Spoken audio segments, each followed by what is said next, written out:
Good morning, and welcome to the Supreme Court of the United Kingdom. Today we are hearing an appeal concerning the legality of fees charged by the government for determining applications for the registration as a British citizen under the British Nationality Act 1981. The appellants are a minor and the charity, the project for the registration of children as British nationals. The court has made an anonymity order in the following terms: that no one will publish or reveal the names or addresses of the appellant who is the subject of these proceedings, or publish or reveal any information which is likely to lead to the identification of the appellant, that is the minor, or any members of her family in connection with these proceedings. The appellants are represented today by Richard Drabble QC and the respondent, the Secretary of State for the Home Department, by Sir James Eadie QC. I will introduce the panel who are hearing the appeal. I am Lord Hodge, and sitting with me today is Lord Briggs. Good morning. Lady Arden. Good morning, everyone. Lord Stevens. Good morning. And Lady Rose. Good morning. I will now invite Richard Drabble QC to make his submission. Yes, may it please the court, as Lord Hodge has just said, in this case I appear for the two appellants, PRC, BC and O, together with Miranda Butler, Jason Pobjoy and Isabel Buchanan.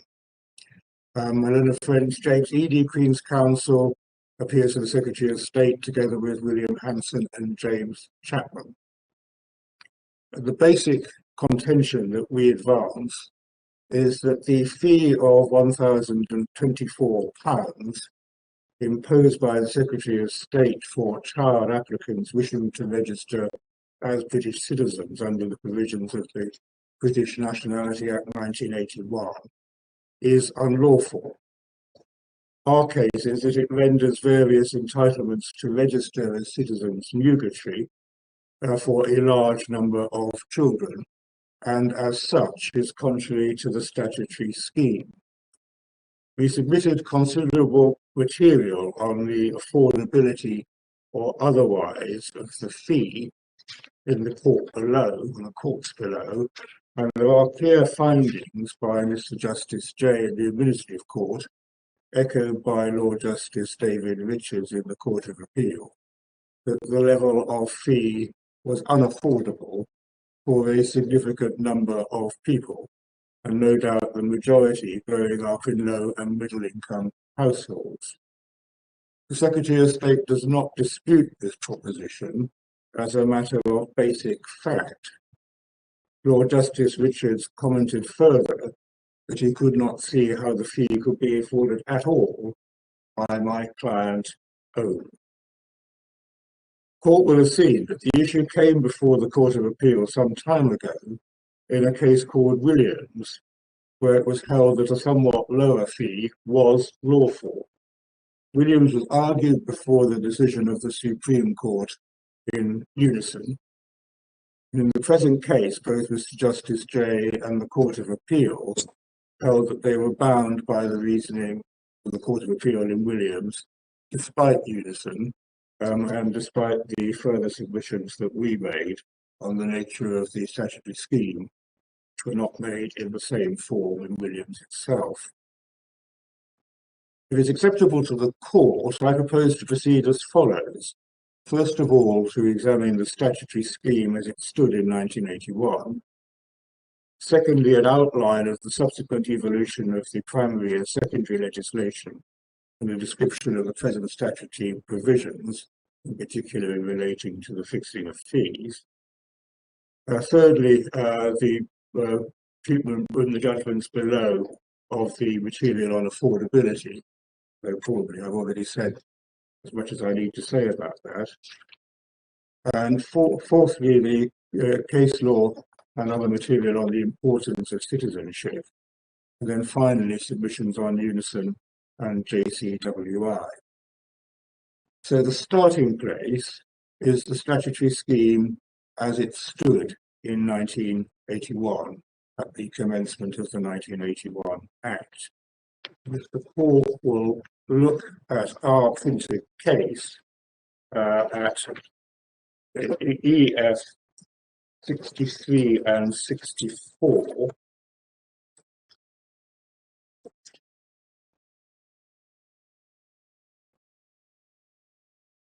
The court will see a description of the statutory framework. As we say in paragraph 8, statutory framework set out in full in Mr. Justice Day's judgment and in the judgment of the Court of Appeal, and indeed in the statement of facts and issues. The BNA replaced the previous system of jus soli with a series of entitlements to British citizenship based upon a person's connection to the United Kingdom. That short submission in paragraph 9 of our printed case is a central submission for the resolution of this case, we say. The BNA 1981 provides several entitlements to citizenship for minors, some of which are only exercisable before the child turns 18. In the case of one of those entitlements turns 22. The BNA 1981 also includes power for the Secretary of State to register any child as a British citizen. And then paragraph 11 summarises the key provisions of the BNA. And it may be sensible at this stage to ask the court to actually go for the authorities bundle, Time Authorities bundle, and it's tab 2 deals with these, which sets out the provisions of the BNA. Mr. Dabble, we don't have paper copies. We're working electronically. So all you need to do is give us the electronic page number. We have no tabs nowadays. Right. I'll probably find myself in force of habit giving both, but I'll try to. Well, as long as you give the latter, I should be grateful. As long as you give you the EF number, that's probably what that is, as I understand it, what matters. And Thank you. I'll try to correct myself. The ES 1308 then.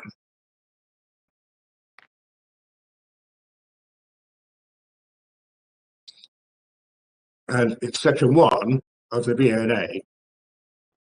And section 1.1 provides that a person born in the United Kingdom after commencement shall be a British citizen if at the time of the birth his father or mother is a British citizen or settled in the United Kingdom.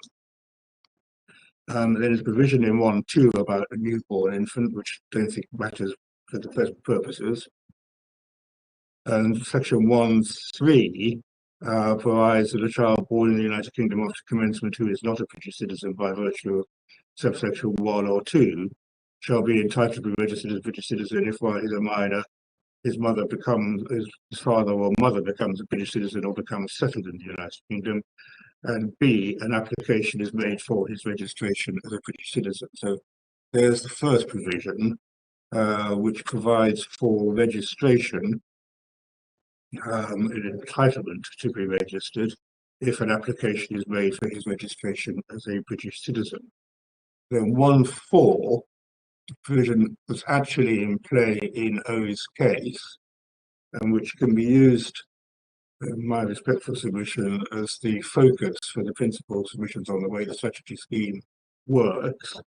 1.4 provides, person born in the United Kingdom after commencement, who is not a British citizen by virtue of subsection 1 or 2, shall be entitled, on an application for his registration as a British citizen made at any time after he's attained the age of 10 years, to be registered as such a citizen if, as regards each of the first 10 years of that person's life, the number of days in which he was absent from the United Kingdom in that year does not exceed 90. So stopping at 1.4, the crucial words, what I shall call the formula, are person who is not a British citizen by virtue of subsection 1 or 2, 1 being the basic rule of establishing citizenship by the status of your mother or father at birth. Crucial phrase is someone who is not a British citizen by virtue of subsection 1 or 2 shall be entitled on an application for his registration as a British citizen made at any time after he's attained the age to be registered. So, a question from Lord Stevens. Is that right lost on attaining the age of 18, or can it persist for the whole of his life?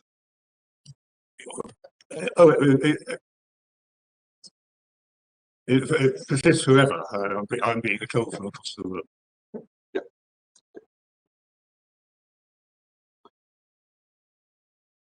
Can it not be lost if he goes abroad, for instance? No. Oh, no. I mean, it's crucial. It is a right to British citizenship. Once you're registered, you are a British citizen. And I'll come back to this in a minute. Even if you don't apply for registration, can you apply when you're age 30 or 36? Yes, is the answer to that. Okay, thank you. Question from Lord Briggs. Just to be clear, it doesn't matter, as I understand it, how long you spend outside the United Kingdom after your 10th year. Is that right? Yes. Thank you.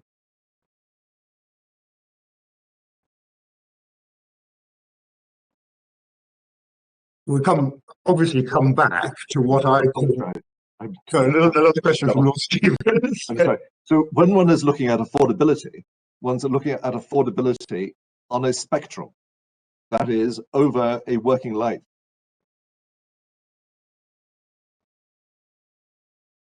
Yes. Well, I mean, it is certainly right that you could gain the citizenship if in the middle of your working life you are earning sufficient money to do it. That is correct. What you can't do is gain the citizenship at the time that the statute envisages that you will get it. I mean, let's deal with that head on, because your lordship may have seen that Mr. Justice Hickinbottom, at first instance in Williams, found that one factor that influenced him to say that the level of the fee at that stage was lawful was that, in a way, the right to citizenship was only being postponed, because the argument in that case was about whether destitution meant that the fee was levying a fee on someone who was destitute meant that the fee was unlawful. Lord Hickinbottom's line of reasoning was that it was only postponed. You won't be destitute forever. We say, I mean, quite sharply, the statutory provision gives an entitlement to registration at any time that the temporal requirements of 1(4) are fulfilled.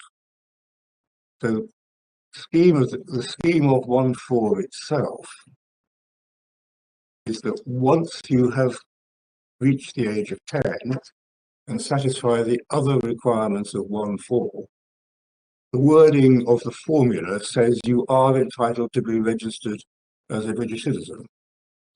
And the crucial construction question becomes, what is the significance of the words shall be entitled on an application for registration? What is the significance of the insertion of the reference to an application? Does it authorize the Secretary of State to impose a fee which prevents the entitlement from arising? We say this is a matter of straight statutory construction. The answer to that question is no. And that answer is compatible with the remainder, with the parliamentary material and the white paper that were present at the time of the enactment of the BNA itself. So that's section 1, EF 1308. The other provision of section of the BNA which are relevant, section 2, the EF 1313, That's a reference to the acquisition of citizenship by descent. Paul can read that.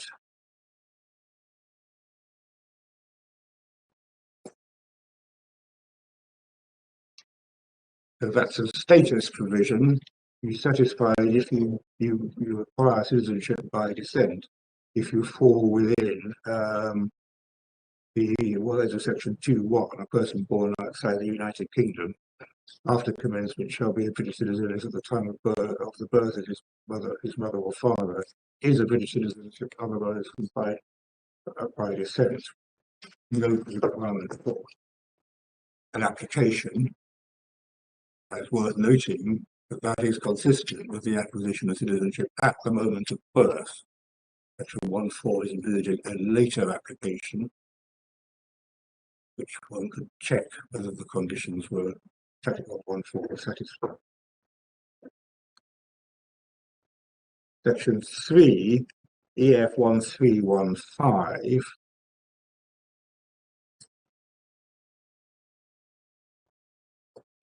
T1 provides a general discretion to the Secretary of State to register a child as a British citizen. T1 says if while a person is a minor, an application is made for his registration as a British citizen, the Secretary of State may, if he thinks fit, cause him to be registered as such a citizen. And 3.2 does provide for an application, provides that a person born outside the United Kingdom shall be entitled upon an application for his registration as a British citizen made within the period of 12 months from the date of birth to be registered as such a citizen if the requirements of subsection 3 are met. Or can see subsection 3. So 3.1 is an example where the formula is used in a context where there's no possibility of postponement. Sorry, 3.2. The formula is a person born outside the United Kingdom shall be entitled on an application for his registration made within the period of 12 months from the date of birth. There's a time limit which isn't extendable, as I understand it, on 3.2.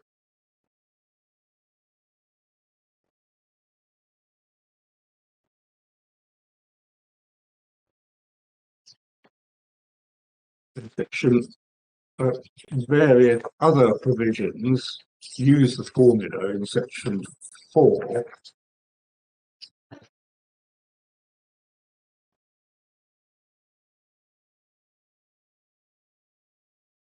I don't think for my purposes the detail matters. These are all later provisions inserted into the BNA, so that if one looks, for example, that at 4E, there are some general conditions which apply to all sections 4F to 4L.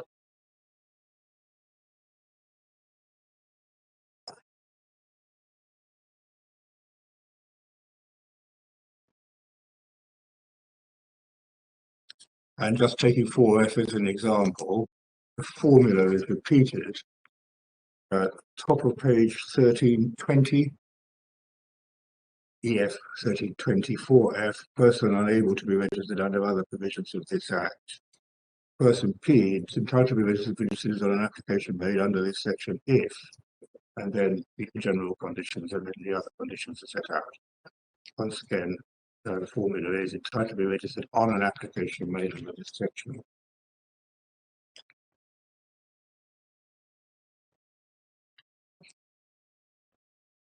And then final provision that I draw attention to in this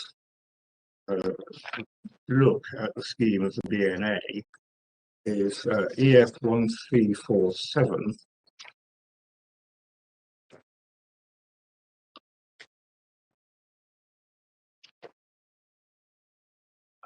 We are in fact in paragraph 3 of Schedule 2.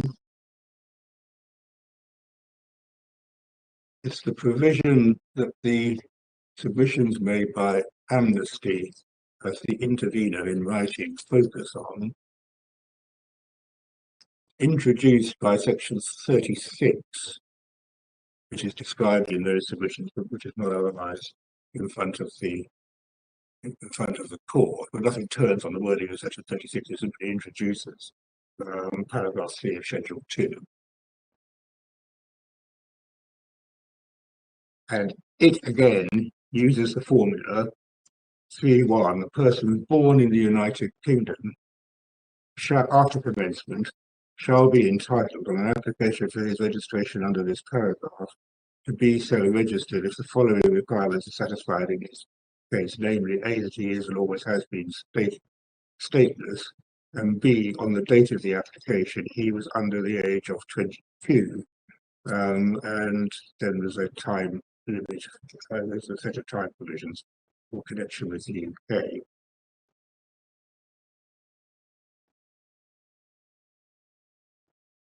The point for the general submissions that I make is that this is the formula being used in the context of a provision which was recognised by the White Paper before the enactment of the BNA 1981 to be necessary in order to meet international obligations of the United Kingdom. It has to provide for an entitlement to discharge those international obligations. It meets that need for an entitlement by using the formula that is repeated in 1.4 and in the other provisions that we've already seen. And it's obviously present at commencement of the BNA 1981 in the original scheme of the statute.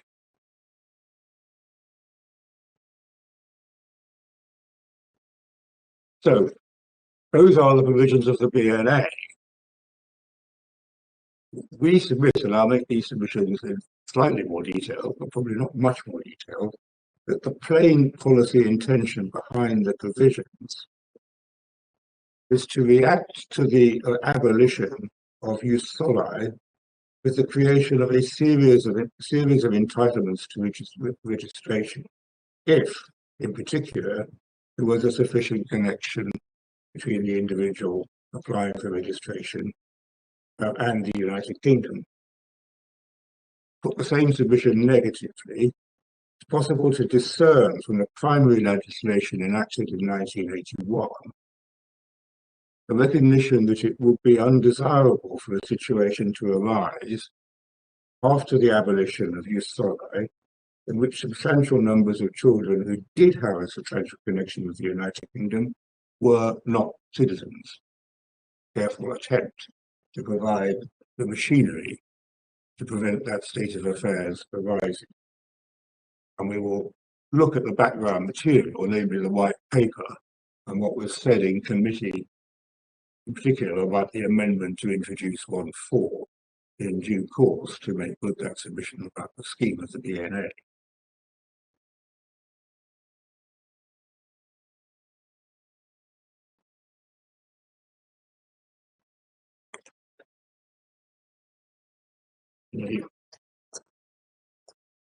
Can I do that now? Actually, if the court will look at our printed case, EF 64.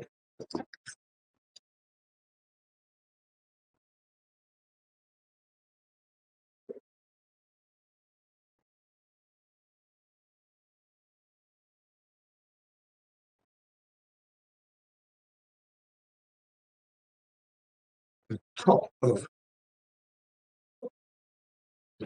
picking it up in paragraph 13, which is at the foot of EF 64. As explained above, the BNA 1981 ended the application of jus soli in British nationality law and introduced connection to the United Kingdom as the underlying principle for the acquisition of British citizenship. The reasons for this change were set out in the White Paper, British nationality law outline proposed legislation. And then there's a quotation from that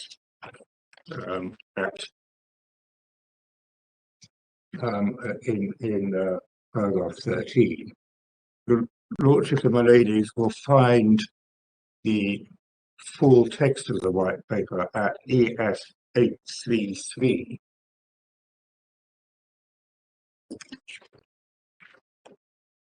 It's in old language at part 2B of the appendix, which is namely EF 833.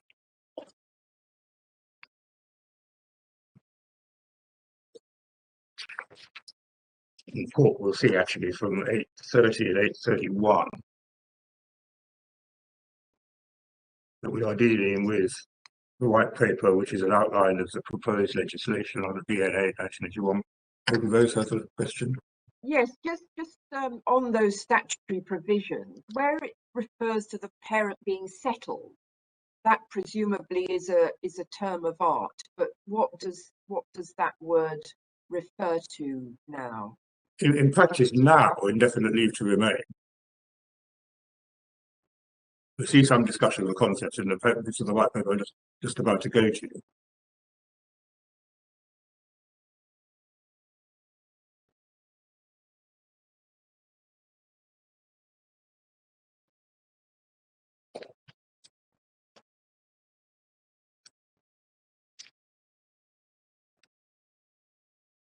So if I can pick out the principal parts of the white paper that give us a clue as to what was happening.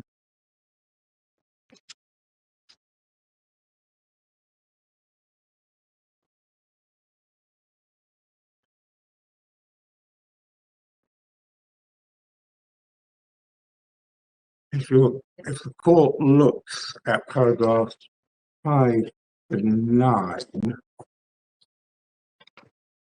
dealing with the scope of the bill, EF 833,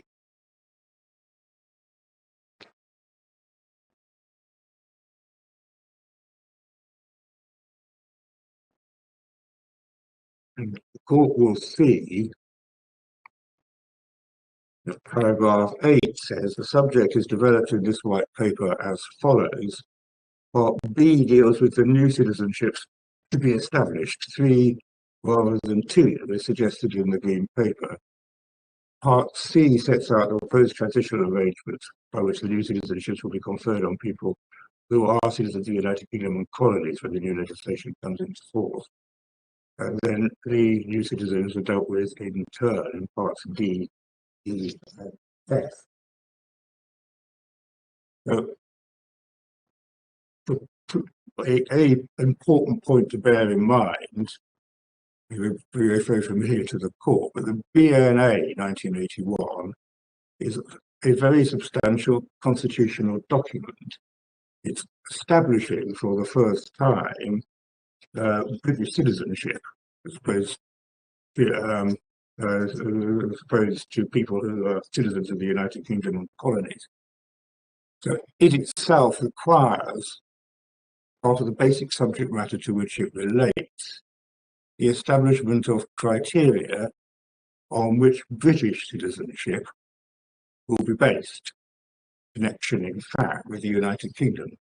That's a novel feature in 1981, and it's part of the background against which we asked the court to address the Secretary of State's contention that he is effectively entitled to alter the content of those entitled to British citizenship by virtue of setting fees which are at levels which are impossible to pay or unaffordable. It's just contrary to the nature of the exercise that was being carried out in 1981.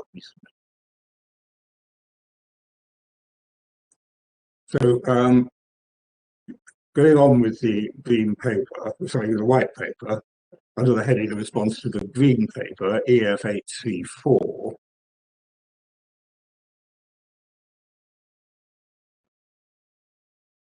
and your lordship and my ladies will see that in paragraph 11, paper states the last government concluded in the Green Paper that a new scheme of citizenship should reflect the strength of the connection which various groups of people have with the United Kingdom in the world today. They thought there should be a more meaningful citizenship for those who have close links with the United Kingdom and who could be expected to identify themselves in British society. They proposed that those holding this new citizenship should be known as British citizens. The remaining citizens of the United Kingdom and colonies would become British overseas citizens.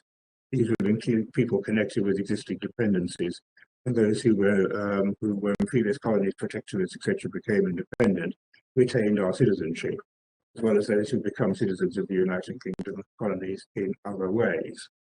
So there is the theme that I'm anxious that we bear in mind when we approach the formula in, say, 1.4. We are creating British citizenship. The target of those who are going to be entitled to British citizenship are the strength of the connection which various groups of people have with the United Kingdom in the world today. And the thinking behind the Green Paper was that there should be a more meaningful citizenship for those who have close links with the United Kingdom and could be expected to identify themselves with British society. So that's the basic thinking behind, for example, 1.4. We'll see the precise context of 1.4 in due course. So paragraph 14, government have given very careful consideration to these questions, EF 835. They agree with their predecessors that the citizenship of the United Kingdom and colonies should disappear altogether, and that everyone holding it at the time of coming into force of the new legislation should acquire a new citizenship. No one should be left without one. They also agree that there should be a separate citizenship for those people connected with the United Kingdom itself, and that this should be called British citizenship. Controversial issue referred to a great deal in correspondence on the Green Paper, whether the boundaries of British citizenship should be drawn more widely than was contemplated therein, particularly in the transitional arrangement suggested as questions discussed in paragraphs 20 and 26 below. So there again is the target, separate citizenship for people connected with the United Kingdom itself. And we see the same theme picked up in paragraph 18, EF 835. The government will propose that when the new nationality law comes into operation, the people who should become British citizens are those citizens of the United Kingdom and colonies who have a close personal connection with the United Kingdom. Generally speaking, this means those persons whose parents, grandparents were born, adopted, naturalized, or registered in the United Kingdom. In addition, those citizens of the United Kingdom and colonies from overseas who have been settled here for some time should also become British citizens. Provisions are set out in more detail in paragraphs 32 to 33.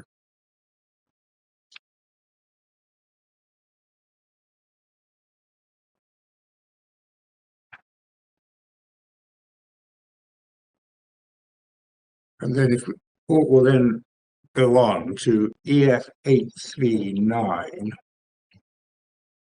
There's a heading, British citizenship, permanent arrangements for acquisition, etc.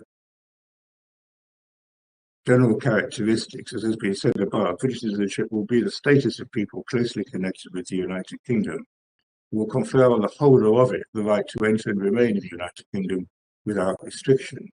In this way, we should move towards equating that right with citizenship, and so ending the confusion which existed on this score, since it first became necessary in 1962 to limit the right of entry of certain Commonwealth citizens and citizens of the United Kingdom and colonies.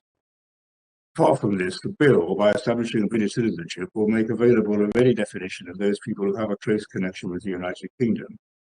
At present, there is no satisfactory way of defining which people belong to the United Kingdom for international or other purposes. 39, in framing their proposals, the government has been concerned that applicants should demonstrate a real connection with the United Kingdom and suitability for its citizenship. They do not think, for example, that simply because a person has lived in the country for a set time, he ought to be able on that ground alone to claim our citizenship. Following, then there's a discussion about some proposals that were being put forward that you obtain citizenship after living in the UK for 5 years. And the last sentence takes on the theme I've been developing. The government accept that after a definite period, people who stay in this country are free of conditions ought to be able to apply for citizenship, but they think nonetheless that applicants should be expected to demonstrate a real intention to throw in their lot with this country. And then at the top of page 840, EF 840,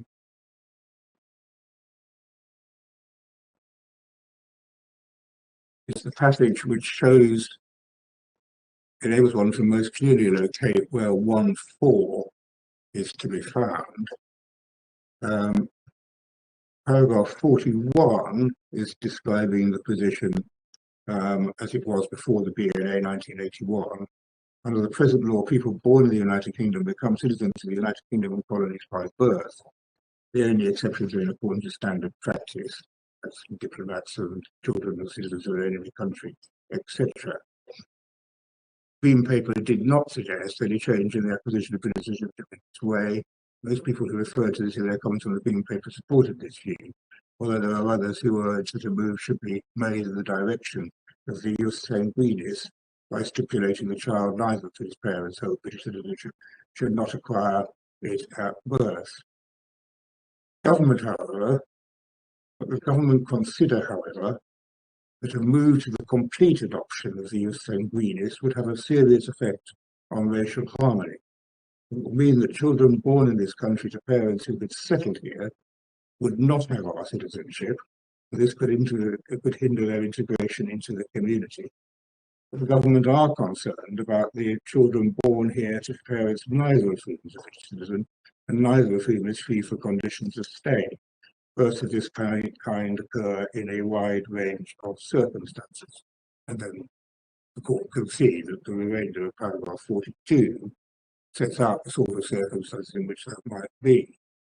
And 43 says that to confer citizenship in those sort of circumstances might create difficulties for the person who is becoming a citizen on their return to their country of origin.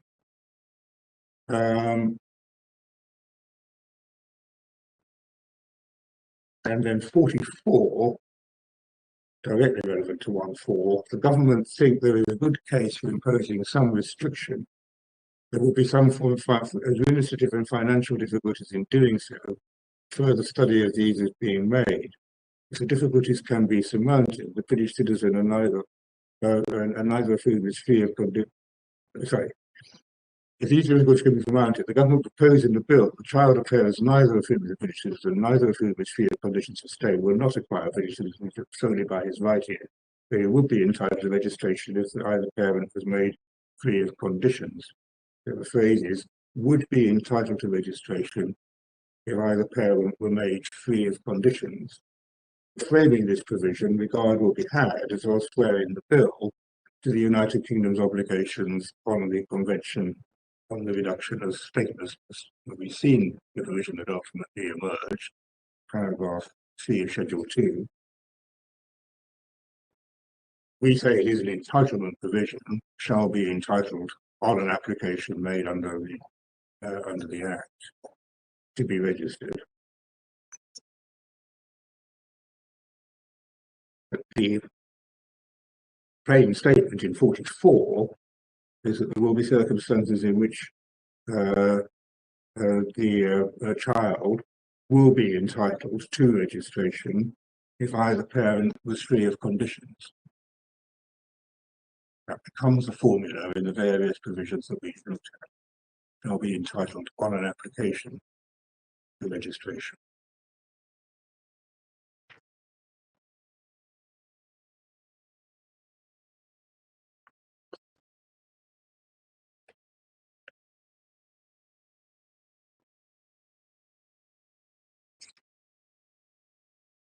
Now, if using bar printed case at EF 65 as an agenda, a question from Lord Stevens.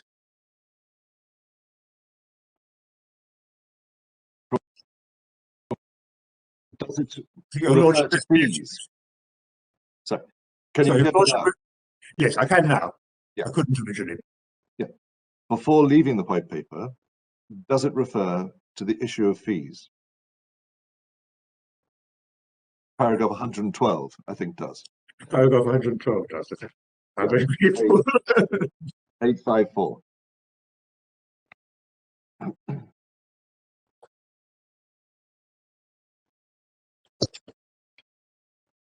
It's only a brief reference to it, Mr. Drabble.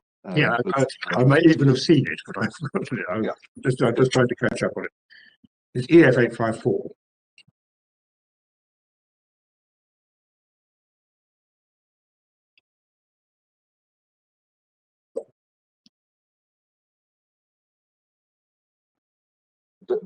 don't take too much time over it. It is. It's the very, your lordship's referring to the very last, the words after the semicolon. It's no part, I'm trying to make it absolutely crystal clear, it's no part of my case to say that there wasn't always an ability to charge fees. I get to take your lordship as one of the tasks and the rest of the court to the provisions of our fee charging as they've evolved over time. But your lordship, as soon as you do that, it's going to be unaffordable for some people, isn't it? well, well, actually, that's not true, although that's not necessarily part of our case, because you can have provisions for waivers and whatever. But it's so if what has happened historically is that the back of the SFI, which has the statement of facts and issues, and at EF 55,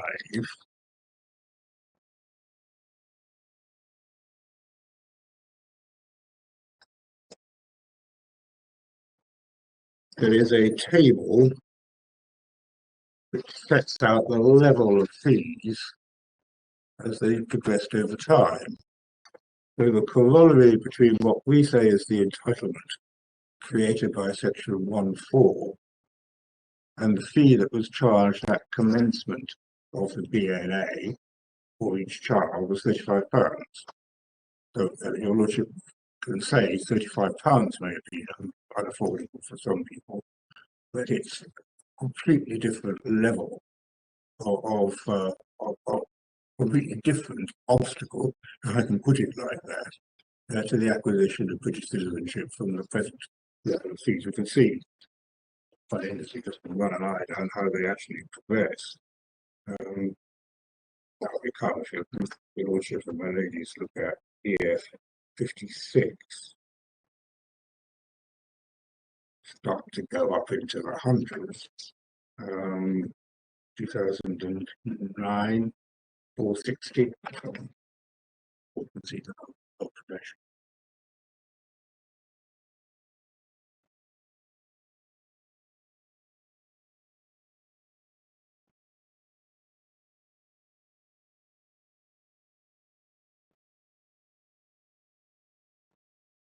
So, come to the provision, what seems to have been contemplated at commencement of the BNA is that there would be fees payable. I'll take your lordship to take the court to the provision relating to that, but that they will be at a relatively, bearing in mind how long ago this was, relatively modest level.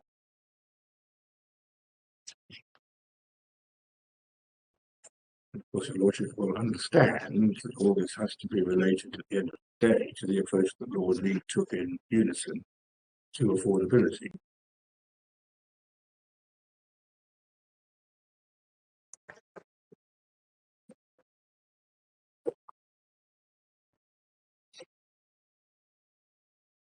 There's a white paper I've taken for two now, picking up the other references. We'll go back to our printed case as an agenda for these issues.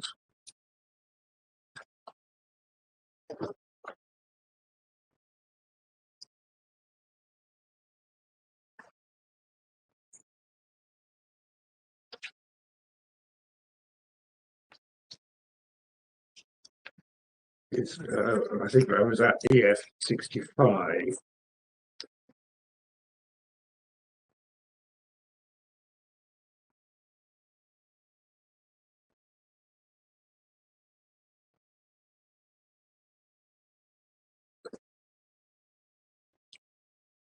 If I can pick up the references there. The reference in the footnote at the very foot of page EF 65 to Lord Belstead speaking in the Hansard debate, which the court will find at EF 2513.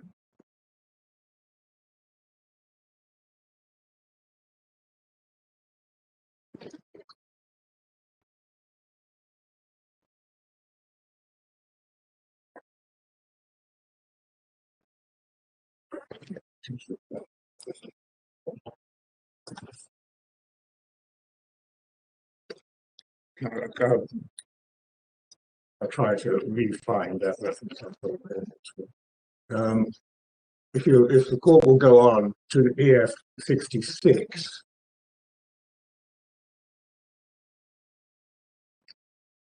paragraph 17 says, what became the entitlement to register provided for by the PNA 1981 section 1.4 was amendment number 115 to the British Nationality Bill, introduced by the government because we feel that after the passage of time, those children will be so deeply rooted in this country that it will be hard to deprive them of citizenship for all time.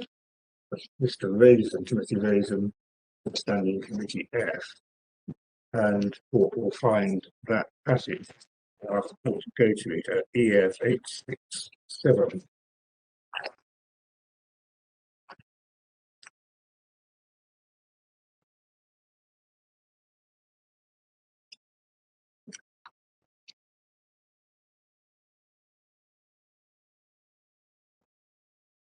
And Mr. Raisin is dealing with amendment number 115 in the middle of page EF 867.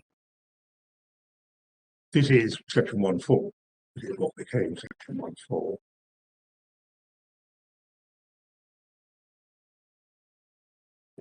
And he says amendment number 115 is obviously a fallback position. We tabled it to pick up the particular problem of the children of people who are not eligible for reasons which we on the government bench regard as valid. We feel that after the passage of time, those children will be so deeply rooted in this country that it would be harsh to deprive them of citizenship for all time. There are people who are clearly not birds of passage, but are born here to those who are settled here, and who by definition live here. The term settled here is about living in this country and about having the intention of continuing to do so.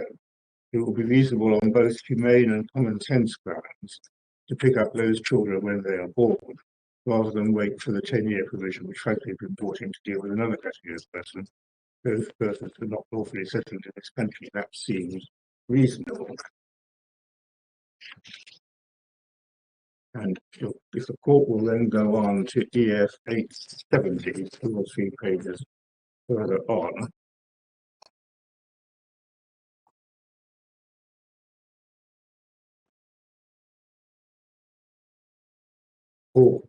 Mr. Raisin is describing the thinking behind section 1.4, which was then amendment 115.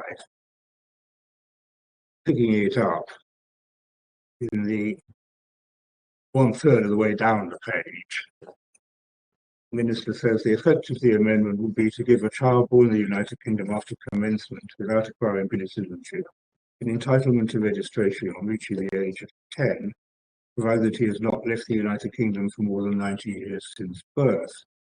90 days a year since birth, sorry. Under clause 1, the child born in the United Kingdom will be a British citizen if neither of his parents was a British citizen or was settled. But if either of his parents were British citizens, that's reference to 1.1. The amendment is designed to assist children who in later years may have difficulty in providing evidence, producing evidence of their parents' status. The amendment ensures they would not have to produce evidence related to their parents' status. Instead, they will be able to rely on evidence of their own residence in this country since birth. The amendment introduces a new provision into the clause and designed to help that group of people. We have chosen the 10th birthday as the cut-off point because we would not wish to insist on the deportation of a child born here who had lived here for 10 years. If his parents were here subject to conditions of stay or in breach of the immigration control at the date of birth, 10 years seems to the government to be a long enough period in which to expect those problems to be resolved. Furthermore, the first 10 years of a child's life clearly are the formative years. by the age of 10, we believe, the child's roots could be regarded as being firmly set in this country. Our amendment would require the child to be born in the United Kingdom since birth, to have been in the United Kingdom since birth, except that we waited up to 90 days absence during each year of his life. This is enable reasonable account to be taken of temporary absences. And then it goes on to say, not intended to be a way around the fact that we expect the child we are trying to help to be basically living in this country during the first 10 years of his or her life. Then in the States, clause 1 has been criticised unfairly, I would argue, for its lack of clarity. Can I just ask, Mr. Drabble? Yes, indeed. If in 1981, if the child obtained citizenship under Section 1(4), would that then entitle the parents to apply for citizenship on the strength of the citizenship of the child? No, I don't think so. No, I mean, if you're actually dealing with 1(4), back to 1(4), it's an axiom of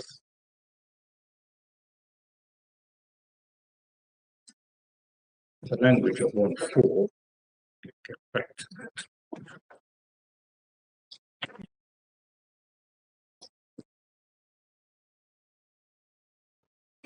I know they're obviously not British citizens at the time that the child acquires the entitlement, otherwise they wouldn't have to rely on Section 1(4). But I'm just wondering whether subsequently, if the child meets those conditions and is registered, whether that changes the entitlement of the parents either to citizenship or indefinite leave to remain. I think the answer to that question is no.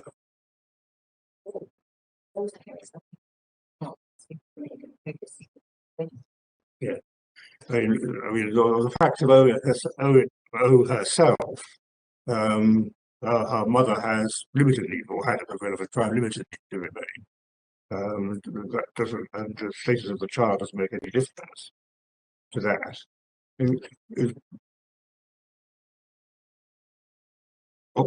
Obviously, the acquisition of citizenship by the child has implications for the location of family life. I mean, that's not intending to avoid that. But the scheme of the legislation is that there's an entitlement to registration arising when the conditions of, say, 1(4) are fulfilled. Yes, but I'm just trying to explore whether the change in the child's status under 1(4) had implications in 1981 for the parents' ability to seek either citizenship or indefinite leave to remain if they hadn't previously been entitled to it. Sorry, well, I've just been totally honest. If your ladyship will bear with me just for a moment. At the time of the act, it contemplated that anybody being migrant under 10 years could be settled. Yes. I mean, the practical answer is, regardless of the status of the child, if you have been, the ordinary expectation was that if a person had been in the UK for 10 years, they would become settled. I mean, they would be entitled to indefinite leave to remain. If you read the debates carefully, there are lots of references to not wishing to deport people who have been here for a substantial period of time.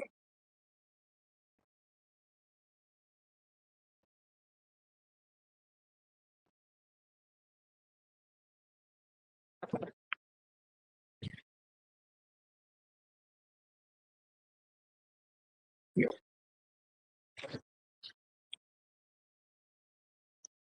If we go back to the debate that in committee, EF 870 was the passage.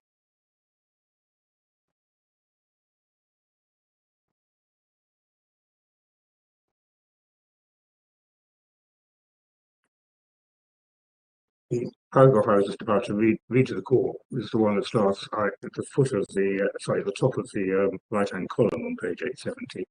I hope that the committee will accept the amendment as constructive response on the part of government to the fears which exist about the impact of clause 1. The impact of clause 1 is the abolition of jus soli. So what is happening is that concerns about the scope of the basic constitutional change made by section 1.1 are being expressed. The government are saying, well, part of the solution to that is the amendment that is section 1.4, Amendment 115. So I hope that the committee will accept the amendment as a constructive response on the part of government to the fears which exist about the impact of clause 1.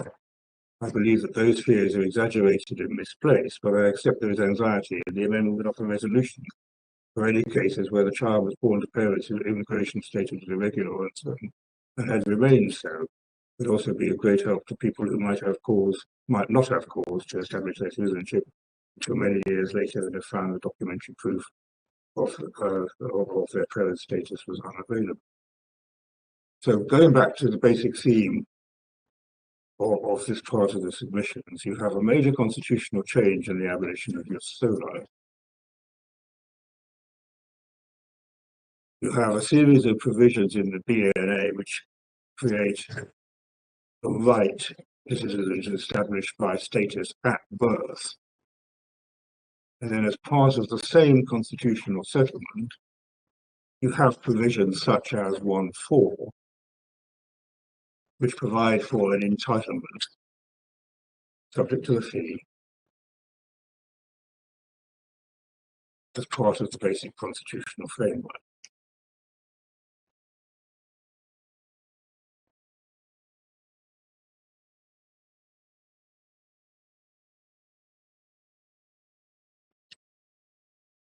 And there's a similar passage making a similar point in answer to submissions made by other politicians that the 10-year period should go down. Top of page EF871, left-hand column. I believe that a shorter period will therefore be insufficient and unsatisfactory. It will give an entitlement to British citizenship to a child whose deportation might be under consideration because, for example, his parents had seriously overstayed. People seeking to delay deportation might well apply for citizenship of their child in the hope that it would hinder the deportation process.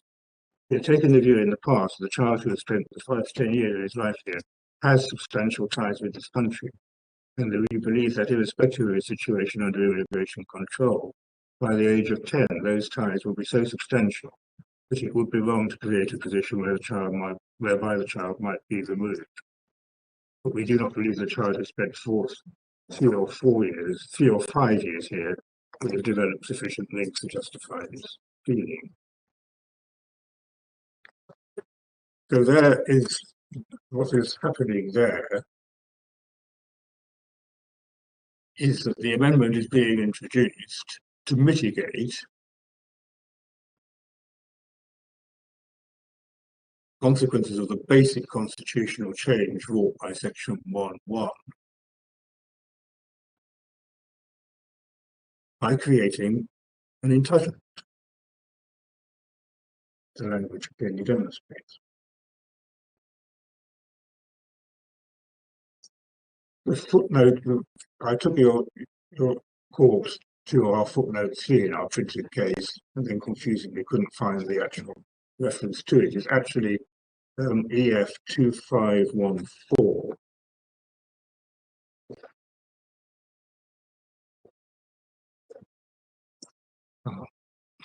The reason it's confusing is because it's in the authorities.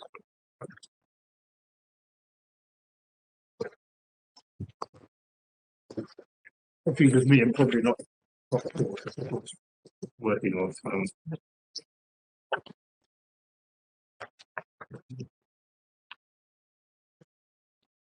If the court will go to 2514, it would be a matter of interest.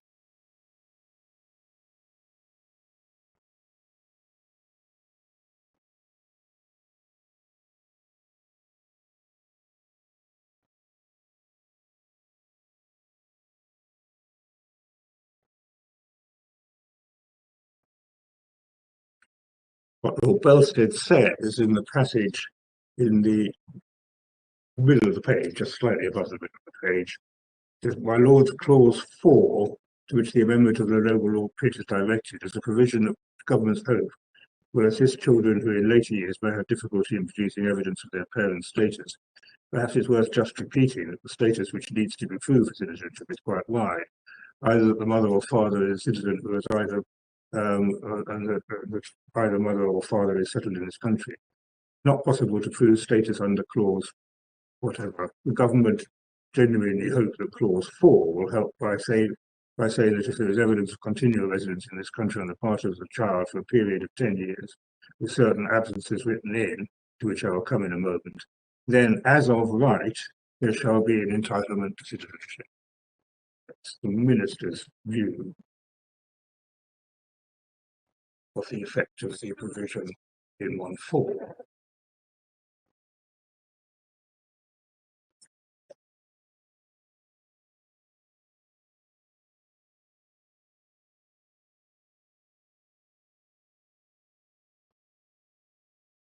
Mr. Jamble, I wonder where this citation of parliamentary material is taking us. I don't think the government disputes that Section 1.4 gives, as of right, an entitlement for citizenship if those criteria are met, subject to application and payment of a fee.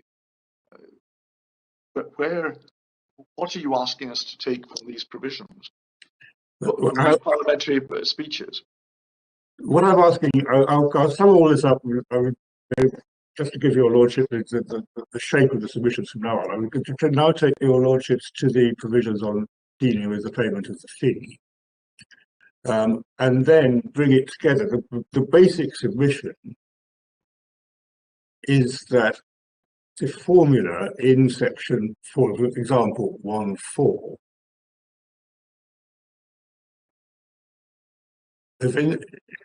evidences or results from an intention to create an entitlement, subject to provisions which should be regarded as ancillary to that main purpose, namely the provision for the payment of a fee, and that it is inconsistent with the wording of 1.4 and the other material for the power to fix the fee level in subordinate legislation to defeat the underlying entitlement. That's the submission. Well, plainly, it will be possible to have a provision like 1.4 which made it plain that the entitlement didn't arise, it was subject to control by ministerial control of the level of fees. But that isn't the formula that's used. I'll bring all that together in due course. I understand what your lordship's putting to it, but I'll come to that. Now, the original provision for payment of the fees, was section 41, subsection 2 of the BNA, which the court will find at EF 47.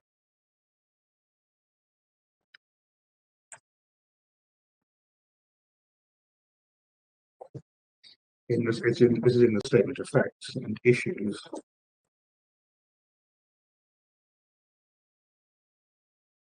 And court will see that in paragraph 8, parties in the SFI describe the position of commencement.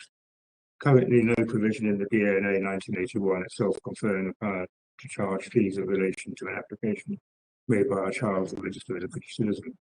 Such provision was formally made by section 41(2), which provided the Secretary of State may, with the consent of Treasury by regulations, make imposition for the imposition, recovery and application of fees in connection with any of the following matters, namely, A, any application made by the Secretary of State, made to the Secretary of State under this Act.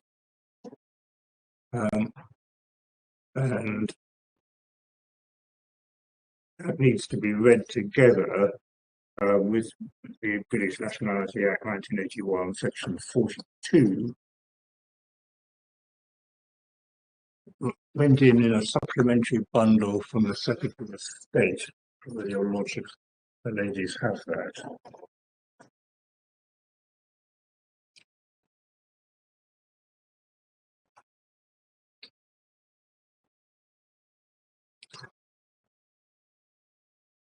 Yes, we have it, I think. And the guts of it are 42.1, subject to subsection 2, a person shall not be registered under any provision of this Act as a citizen of any description or as a British subject. And then B, certificate of nationalisation shall not be granted to a person under any provision of this Act, unless, and then Roman 1, any fee payable by virtue of this Act in connection with the registration has been paid. So you have to pay the fee to get the certificate of registration.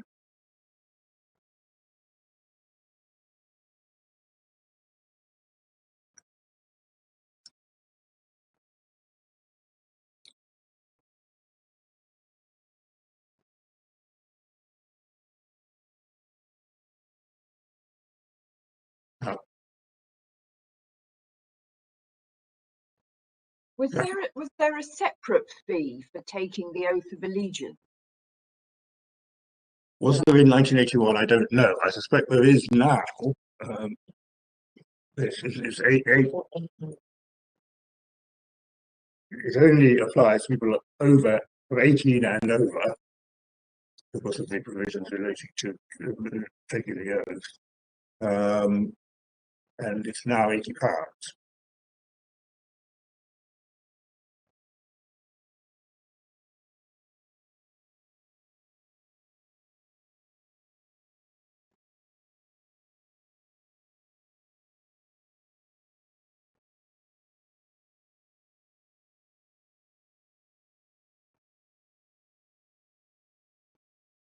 If we going back to the evolution of the case of the fees charging provisions, court will go back to EF 47.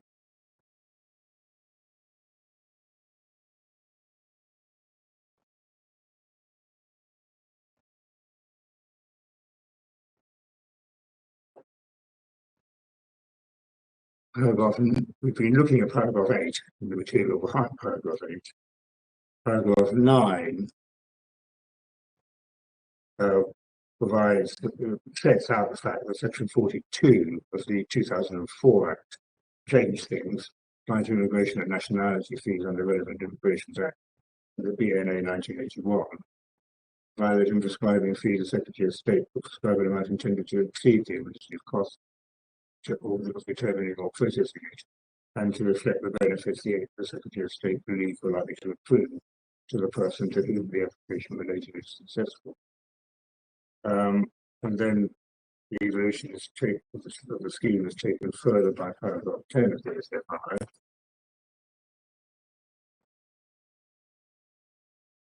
And I think for my purposes, we can catch up with the present scheme, which is described in paragraphs 12 through to 16 of the SFI EF 48.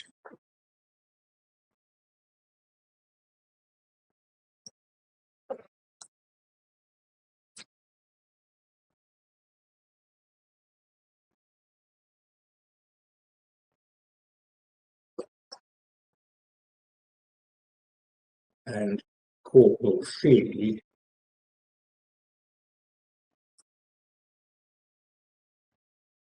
that section 68.1 provides for power to charge fees in respect of the exercise of functions in connection with immigration or nationality. 68.2 provides functions in respect of which fees are to be charged and to be specified by the Secretary of State by a fees order. 68.3 and 4 provide for the calculation of fees. Section 68.5 provides that where a fees order provides for a fee to be a fixed amount, it must specify a maximum amount and may specify a minimum. And then 68.7 provides for fees to be fixed by regulations under a Secretary of State. 68.10 provides as follows in relation to the fees regulations, and the court can see those set out there.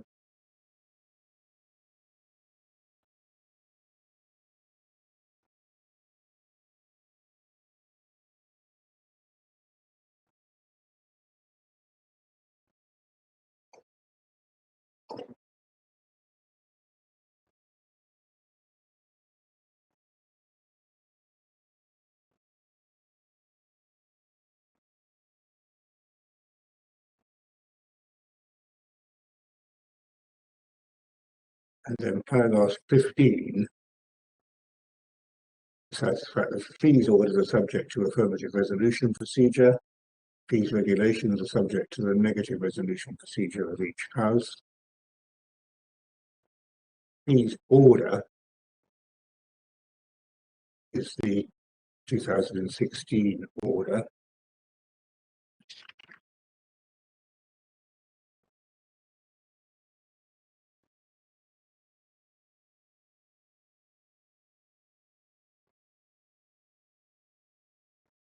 Where do we see that order? What? Yes, I'm just catching up on my own note to give your lordship a reference to that.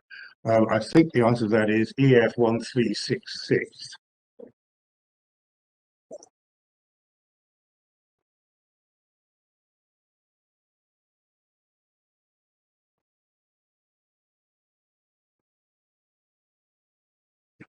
Thank you.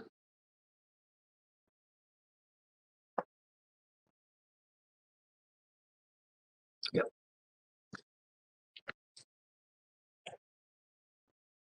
And the court will see that it covers a large range of matters.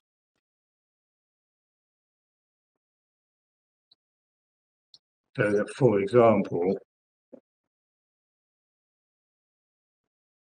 so regulation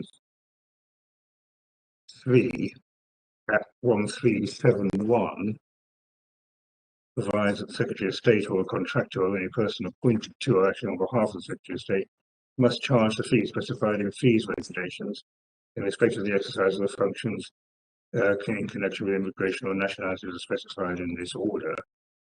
The fee specified in such regulation may not exceed the maximum amount specified in the order in respect of the relevant function, so on. And the court will just run an eye down the way the order works.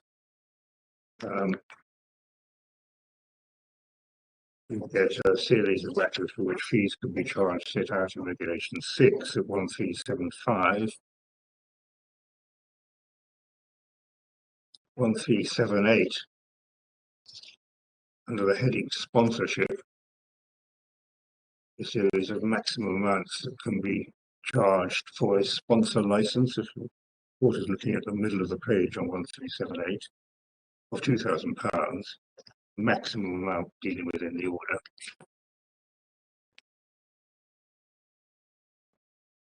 Paragraph 9 deals with what are called premium services, 1380. The court will see that, for example, item 6.1 in table 6 relates to the arrangements for expediting the processing or any element of the processing of an application or claim in connection with immigration of nationality, maximum amount of £1,000. And the one with which we're actually concerned, if the court will go on to 1384.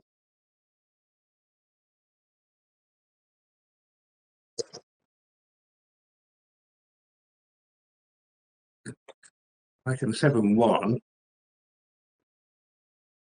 two-thirds of the way down the page, naturalisation of British citizen or British overseas territory citizen, the maximum amount is 1,500. 7.2, registration of the British citizen, the maximum amount is 1,500. Sorry, Mr. Dabble, can you give me the page number? Electronic 1384. 1384. Yeah. Regulation 10. Yes, thank you. Yes, Regulation 10 is a table. It's table 7 in Regulation 10. Thank you.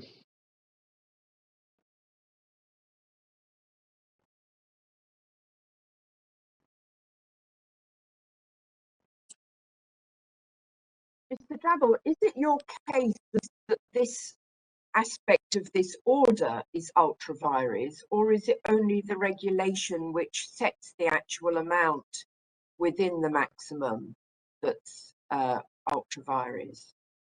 It's the regulation that sets the actual amount.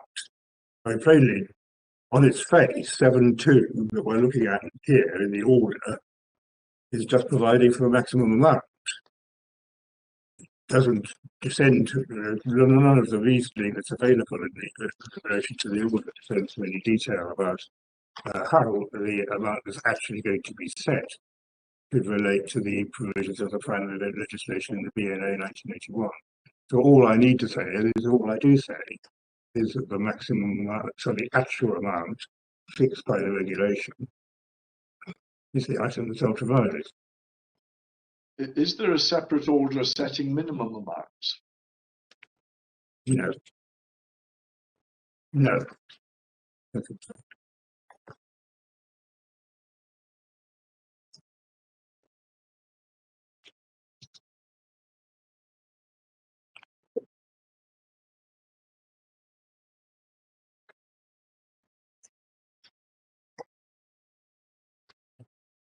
Whereas the time, can I just finish the last reference that the court should be aware of from this document is at EF 1389.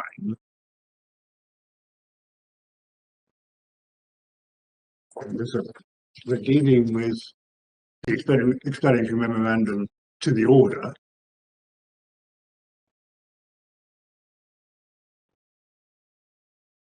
We'll see that from 1388.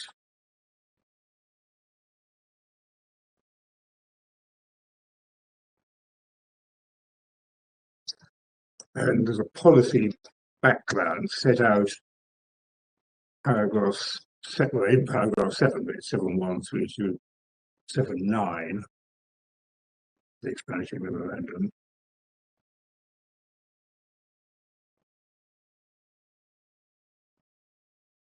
And the court should read paragraph 7.1.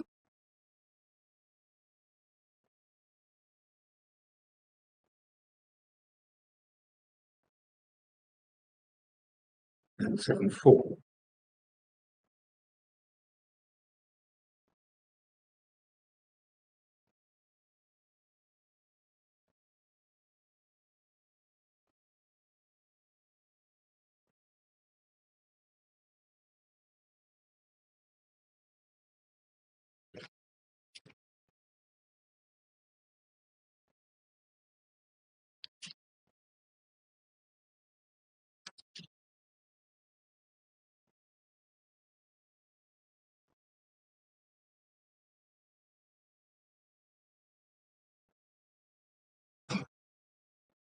Lord, I want to make some submissions about how that relates to my basic thesis, if I can call it that.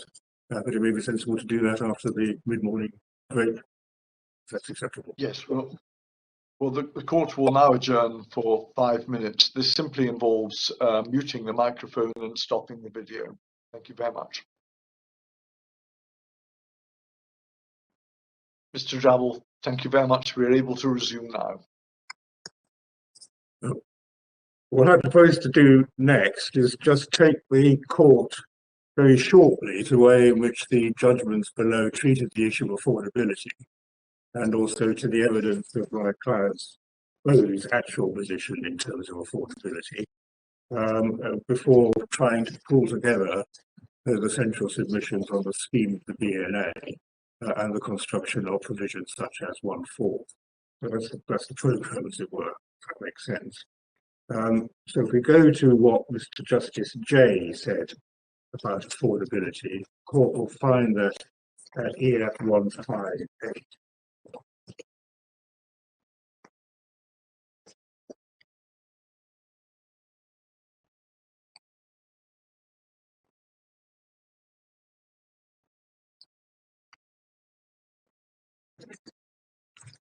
That's definitely at EF 158. And he deals with the question of the impact of the fee levels at paragraphs 19 to 22 of the judgment, which is at EF 163.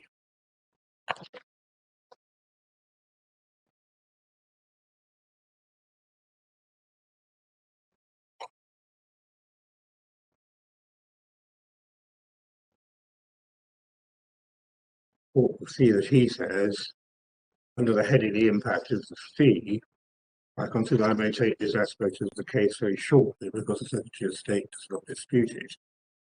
First, there's a massive evidence supporting the proposition that a significant number of children, and no doubt the majority of those, growing up in households on low or middle incomes, could only pay the fee by those acting on their behalf being required to make unreasonable sacrifices. In this sense, the registration fee is unaffordable. Secondly, there is an equivalent massive evidence supporting the proposition that children born in the UK and identifying as British, which is one of the other parties, which is true does not fall into this category because she's too young, but countless others do, feel alienated, excluded, isolated, second best, insecure, and not fully assimilated into the culture and social fabric of the UK. So I've reduced the claimant's short case on this important aspect into 2 short paragraphs. I can assure the parties I've studied the supporting evidence, and that was indeed voluminous, and if the court wishes to look at any more detail at it, it's summarised in our skeleton argument that was in front of him in the administrative court. And Court of Appeal, of course, in paragraph 31 at EF 125,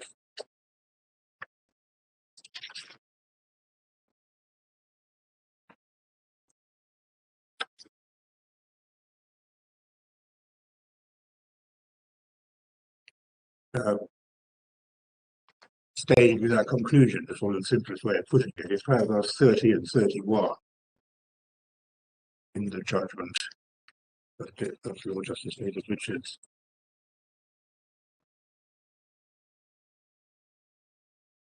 And paragraph 31 says there's no issue but that the recent and current level of fees have a serious adverse impact on the ability of a significant number of children to apply successfully for registration. It is not disputed by the Secretary of State. The judge noted at paragraph 20 that there was a massive evidence supporting the proposition, and it sets out the quotation that I've taken your lordship relates to. I would only add that in cases such as that of O, 1 of 3 children of a single parent on state benefits, it's difficult to see how the fee could be afforded at all.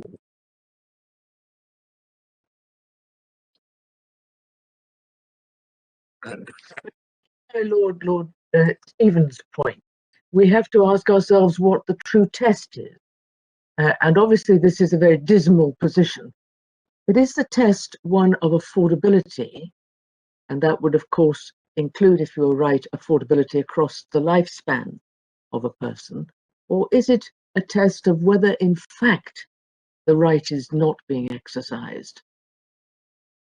I'm just thinking that in unison, there was a certain amount of evidence about the drop in applications and so on. yeah, the test is affordability, but the evidence established with crystal clarity, as Mr. Justice Jay says, and as the Court of Appeal agreed, the evidence established that there were very large numbers of children who simply were not paying the fee. So I do stay with the idea that the test is affordability, but the Secretary of State is not saying people, the majority of people are able to pay the fee. Not the Secretary of State's case at all. So if there was a contest about affordability, how would the court go about deciding whether something was truly affordable? Obviously, people could say, well, for me, it's too much, but there must be an objective test, if you're right. The test is the test is the unison test. That phrase, the massive evidence supporting the proposition that a significant number of children, that majority growing up on low or middle income, could only pay the fee by those acting on their behalf being required to make unreasonable sacrifices. That's actually picked from unison. It's I mean, we could trace it through if we want, or we will trace it through. Yes, I would be interested to know, and I think it's part and parcel of the case. Yes, well, I'll show your ladyship quite certainly the passage in passages in unison that deal with this. But let's be clear about it. The Secretary of State's case is not that the fee is set at a reasonable level having regard to affordability with some hard cases.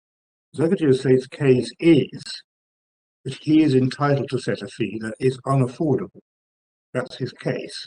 And he says that there's a careful, I'm paraphrasing but not by much, there's a carefully honed system of subordinate legislation which includes the order that we've just been looking at and the regulations that we've just been looking at, and that this is part and parcel of the statutory machinery, and that it therefore doesn't matter that the fee is unaffordable. I can't ask for relief on the basis that the fee is unaffordable.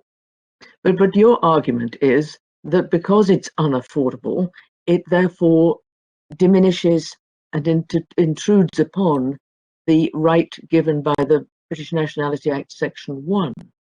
Yes. And for that reason is ultra vires. I just want to understand how judges go about finding whether something involves unreasonable sacrifices. I'm very clear that this is a dismal situation. May I make that clear? But I just want to understand the form of adjudication you're supposing. Were there a contest, were the Secretary of State saying these fees are affordable by the class of individuals who are the beneficiaries of the formula, the intended beneficiaries of the formula in 1.4, then we might have a live issue about how to approach affordability. That is not the position. No one is pretending that the class of individuals which 1.4 and the various other provisions are pitched can afford or will in practice pay a fee of £1,000. To be £300, it might be different. In Owen's own case, she did put together £300, but she didn't, can't raise £1,000 on her evidence. So no one is saying that she can. That's not the Secretary of State's defence. The defence is the statutory scheme encompasses a situation in which I'm entitled, I, the Secretary of State, am entitled to levy an unaffordable fee. And we say that mischaracterises the statutory scheme. I see, Mr. Drabble, that may be an answer in this case, but Lady Arden's point is a wider one, to the effect that how do you measure the affordability criterion, if it is the correct criterion, in a case where the matter is in dispute? Well, I mean, the best answer I could give to that is that one looks at the approach that was taken by the court in unison, and asks the question that is behind the formula that we've just been formulation. Sorry, I'm going to get formulas and formulations mixed up in paragraph 31.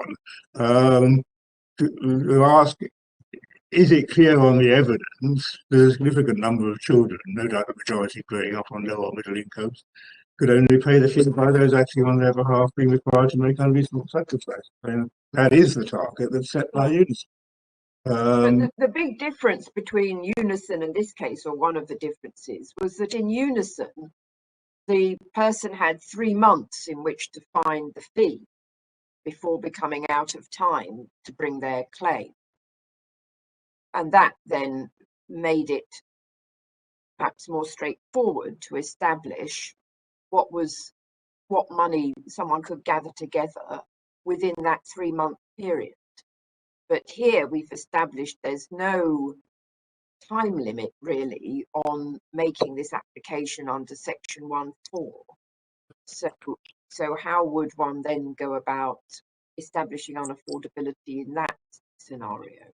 Well, my answer as a matter of statutory language to that question is that one asks the affordability question at the time that the right arises. My submission is that if you take Section 1.4, it creates an entitlement to be registered on making the application. When does the statute envisage you will make the application? The answer is at any time after the time criteria set out in 1.4 was fulfilled. And it is simply, we say, no answer to that, to say, well, you could save for a lifetime and make the application 10 years later. All the evidence establishes that citizenship is an important right to children as they grow up. When does the statute envisage that such a child who wants his parents or who themselves wants to be a citizen, when can they make the application? The answer is once they've been resident in the UK for 10 years. We're dealing with a 1-4. And as we saw when we went through the statutory provisions, there are other provisions where the formula is used against a much tighter time limit. And there's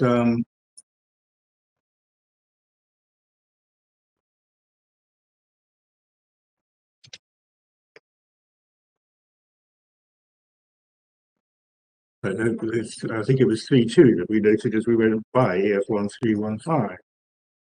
3.2 says a person born outside the United Kingdom shall be entitled on an application for his registration made within the period of 12 months from the date of birth. So that statutory provision is envisaging that you make the application within 12 months of being born, or your parents make it, obviously. So the answer to my lady's question about when do you judge it is you judge it at the time that the statute envisages the application will be made. In some circumstances, that will be tightly confined. Don't alter the meaning of the formula, because in the 1-4 case, it's possible to apply much later. Formula envisages the right to apply for registration crystallizes at the moment you can make it. My question was actually how, not when. I understand. I think I'm being asked too. Yes, I do understand that. But if you have a long period of time to make the application, then obviously the how question is even more difficult. And do you make the decision in a specific case, or is it what I would call a polycentric decision that you have to make for all applicants? Let's deal with how you judge it and the when you judge it are not unrelated. They are very closely related. Yes, I understand.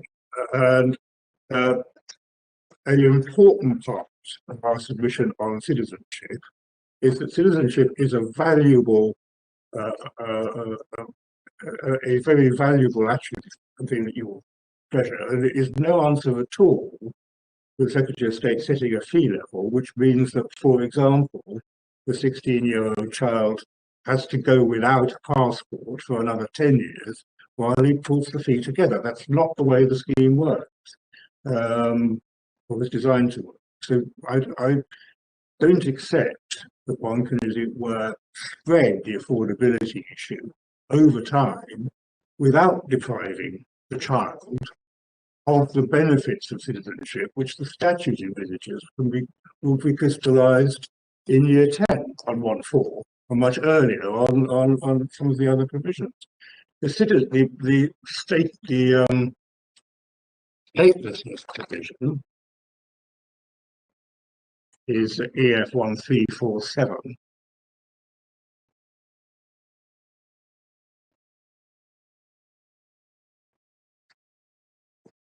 And section 3.1b provides a requirement for that provision. The applicant, at the date of the application, he was under the age of 22. So there's a provision enacted to give effect to our international obligations to reduce statelessness, dealt with very coherently, if I may say so, in the submissions made on behalf of Amnesty in their intervention, which certainly doesn't contemplate the affordability question being answered years after the making of the application. You have to make it by the time you're 22.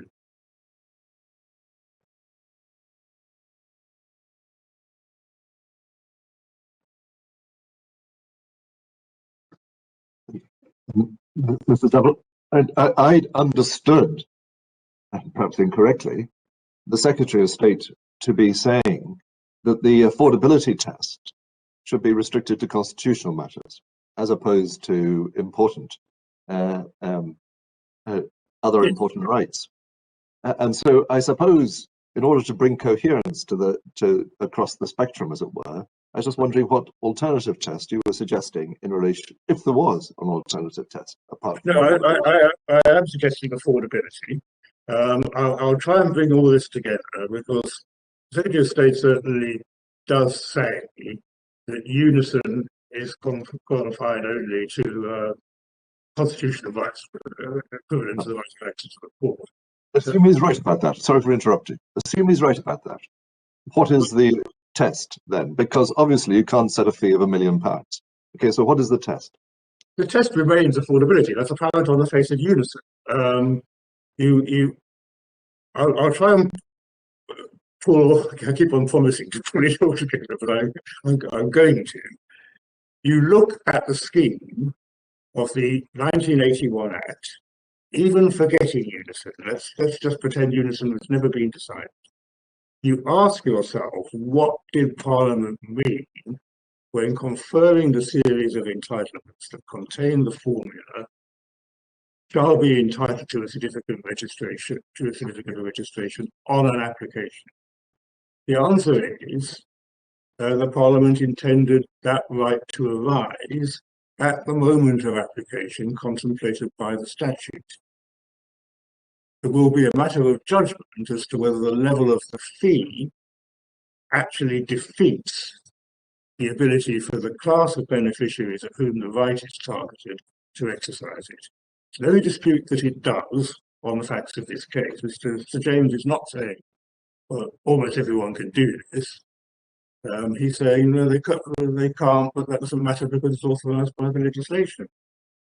Now, that's the answer I give. The test formulated in unison was the test that the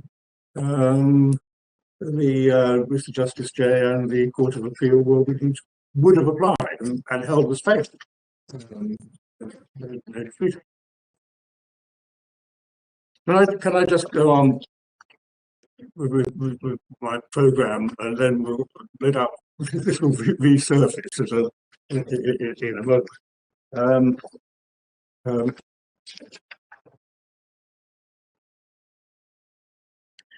The actual evidence in the individual case in O, which I would say was typical of a large number of cases, is at EF 749.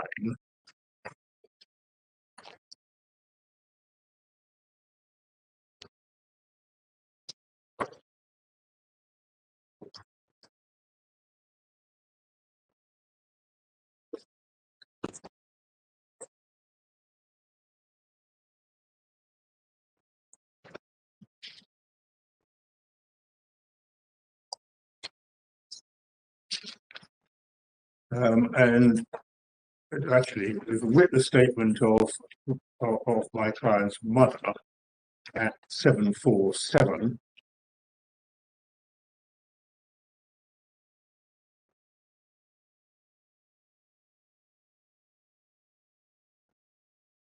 And if I can just ask the court to read that from paragraphs 5 through to 13.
and owes witness statement, owes own witness statement, the child witness statement is at page EF 750.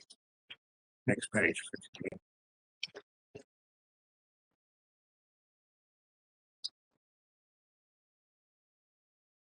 And paragraphs 4 through to 4 through to the end are important. I mean, I'll just describing the factual position.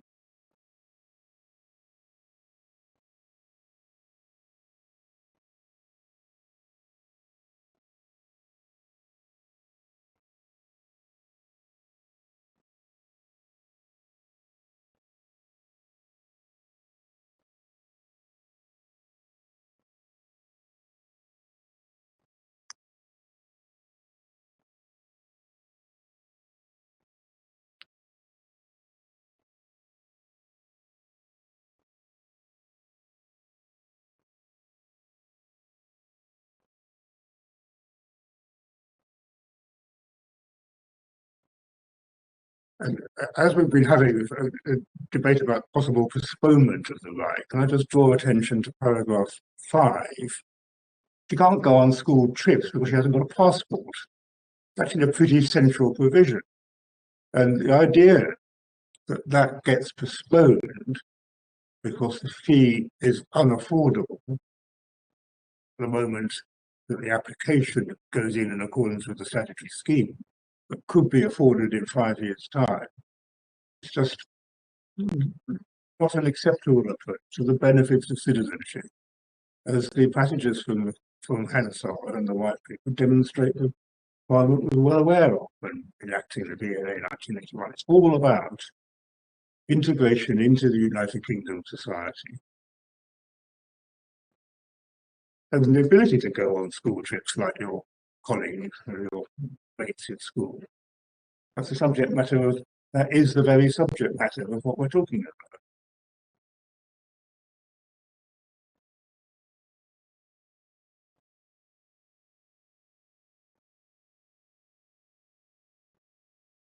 And all of that fits. Sorry, we'll go through it. I do apologise, but she has another nationality, does she or not? I suspect, I don't know if the answer is that. Yes, she's Nigerian. Yeah, and she could obtain a Nigerian passport. I'm sorry, just to understand that averment, she could obtain a Nigerian passport. Well, possibly. I mean, I don't think I'd. I mean, if your lordship is putting to me that it's acceptable for someone who has been born in the UK, brought up in the UK, to have to deal with school trips by making wholly exceptional arrangements. So if you're going on a school trip to France, is France willing to accept a Nigerian passport without a visa? I don't know. She is entitled, we say, on the statutory scheme, to have her application considered at the moment the statute envisages it will be made. We know when that is because it says so.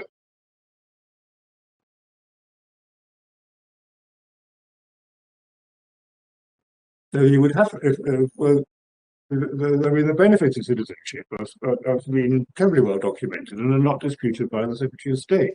It's another aspect of the case that's not disputed by the Secretary of State. Yeah. If your lordships go to Mr. Justice Jay's judgment at EF 161.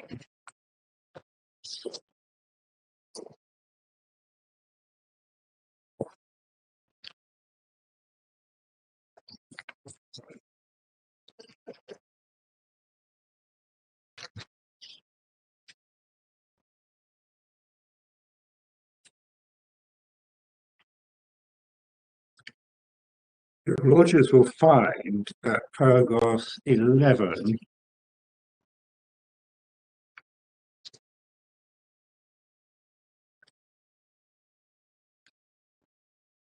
through to 18, description by Mr. Justice Jay of the advantages of British citizenship,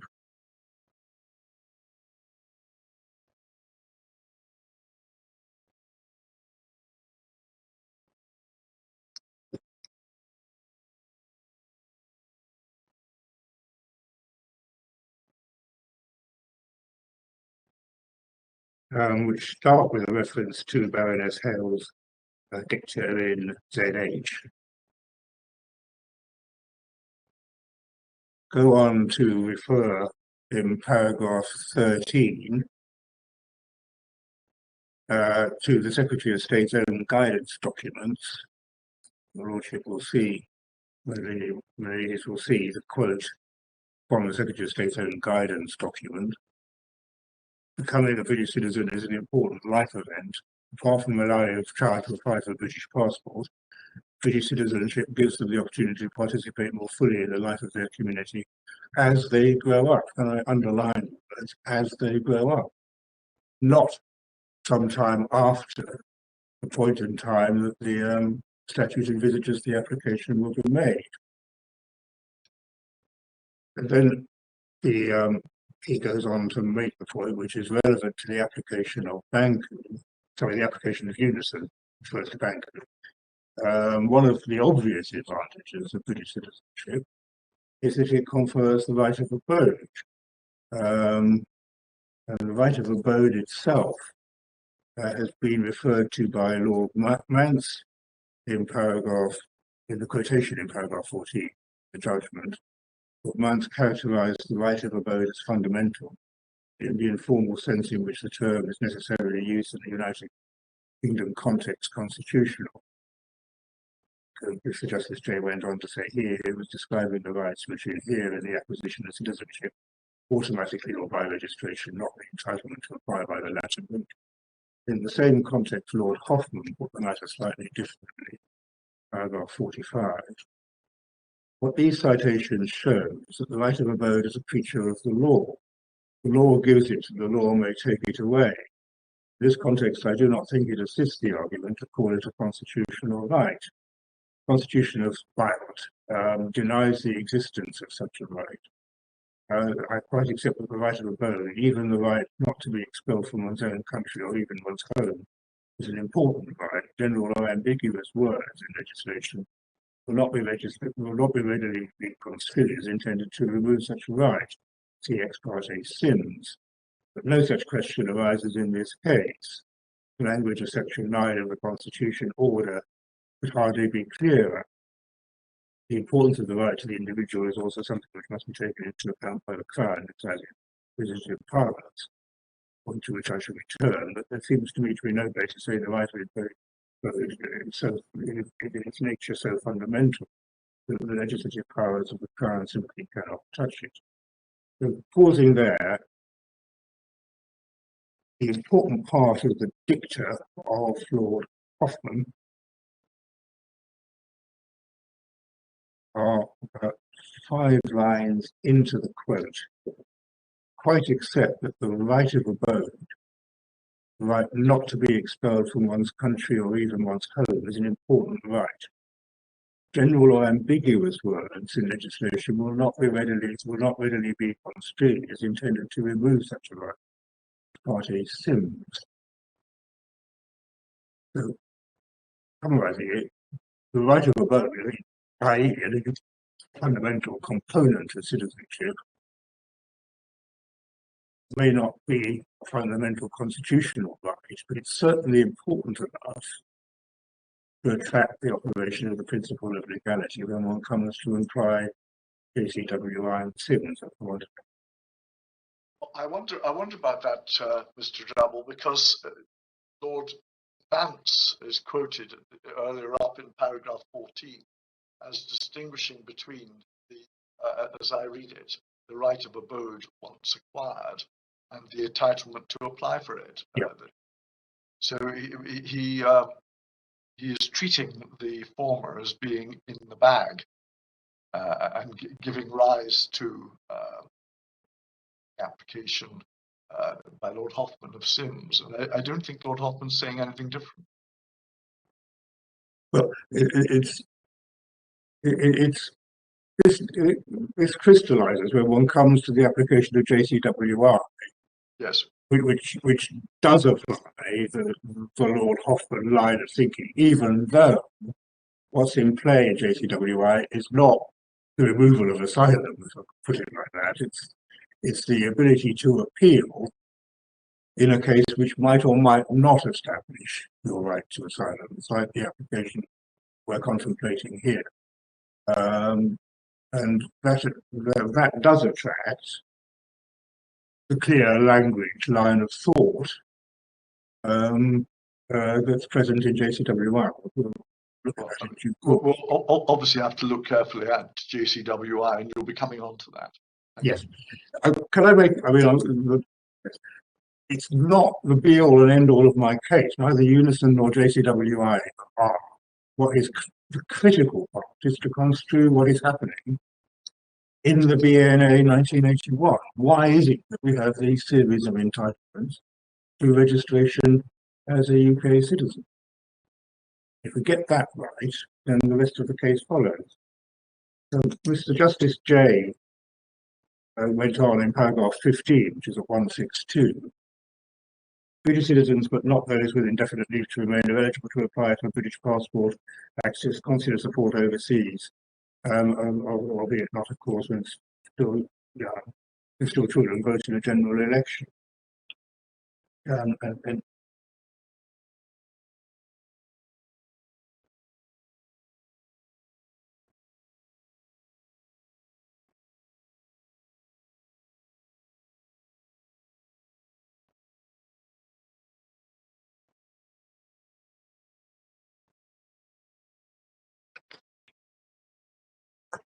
so all of that background, the importance of citizenship is important material for construing when it is, and also to some extent how it is, that the issue of affordability needs to be judged. Now, well, can I then go on to make my essential submission on the construction of the BNA 1981 before coming on to Unison and JCWI?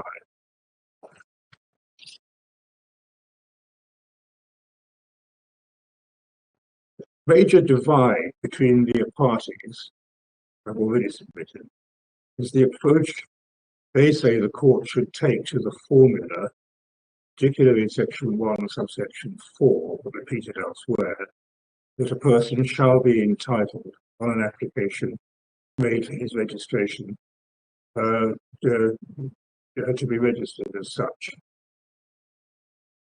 In particular, the issue between the parties is whether the presence of the words on an application made for his registration authorize a state of affairs in which the Secretary of State can set conditions relating to the making of the application, such as the payment of the fee, which mean that in practice no right to be registered exists. If the payment of the fee is difficult or impossible. The submission made on our side is that the answer to the question is that the machinery for setting the fee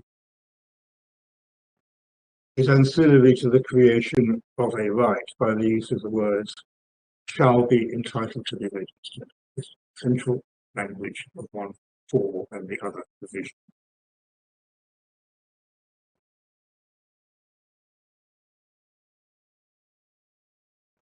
Using 1.4 as an exemplar of the conditions which use the formula, we say that the answer can be discerned on straightforward principles of JCW of statutory interpretation, even without the help we do obtain from Unison or JCWI.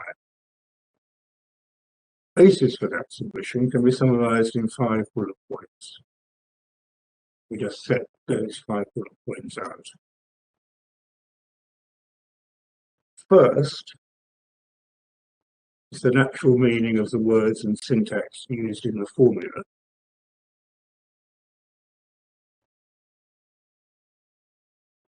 Put shortly, it appears to be, that formula appears to be deliberate and create a right subject only to the need to take the step of making an application.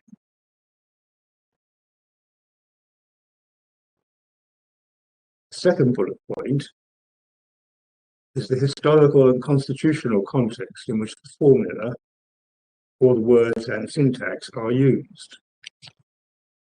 That context is one at the end of use soli and its replacement by something short of an unadulterated application of lex sanguinis.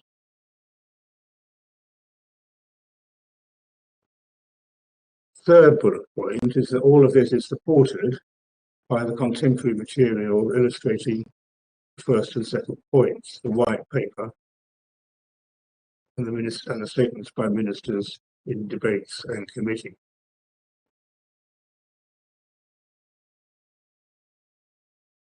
The fourth bullet point is that the thesis gains support from the parliamentary history, in particular the amendment which became section 1.4, amendment 115, which was plainly designed to soften principal constitutional change wrought by section 1.1. The fifth bullet point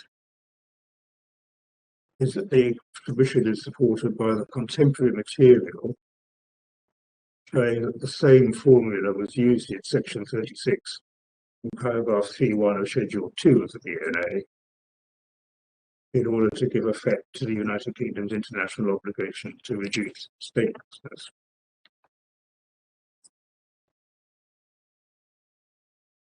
Obviously, all 5 bullet points merge together to support the submissions I've already been making, which is that an entitlement is designed to arise at the moment the statute authorises it. Mr. Drabble, can I make sure I've got your references under point 5? The section was? Section 36 and paragraph 3.1 of schedule 2. 3.1 of schedule 2. Yes. Let me just check on them first. Thank you. Yep.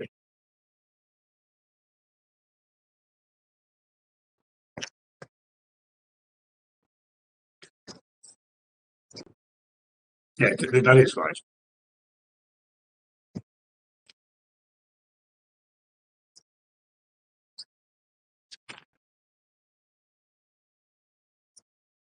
Given the discussions that we've already had during the hearing, we're not necessarily to enlarge these at any length.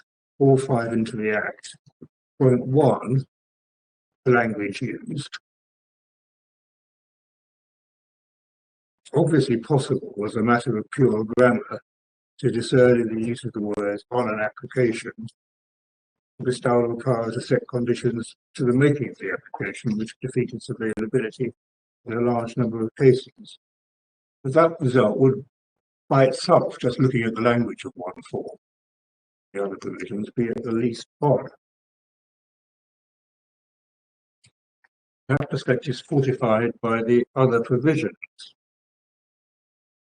Point 2 involves recognition that the creation of UK citizenship by the BNA 1981 was a major constitutional step.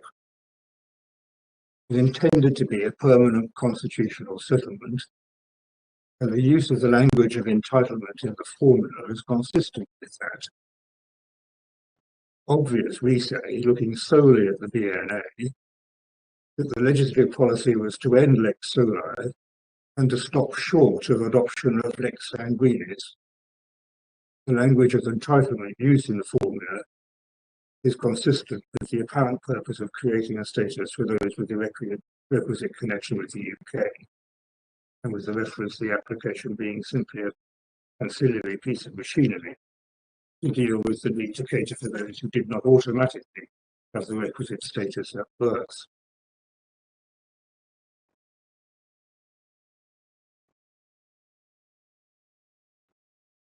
Third bullet point, we say the context of a permanent constitutional settlement is revealed by the white paper ministerial statements.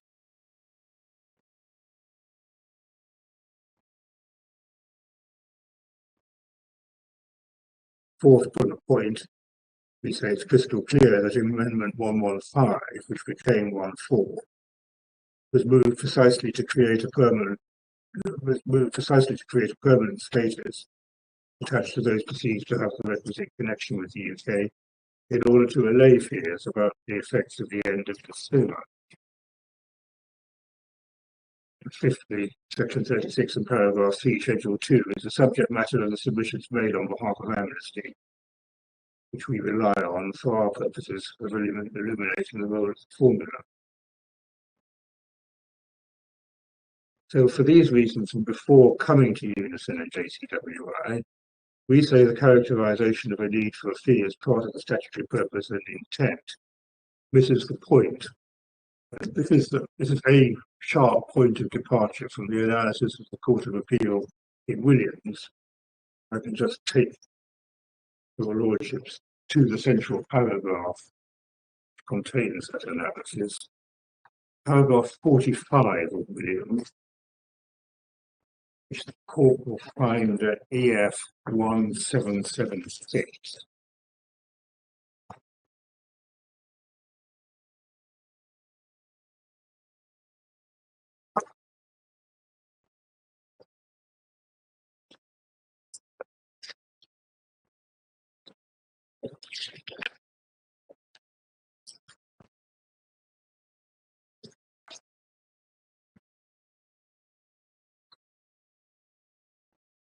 You would have seen this paragraph.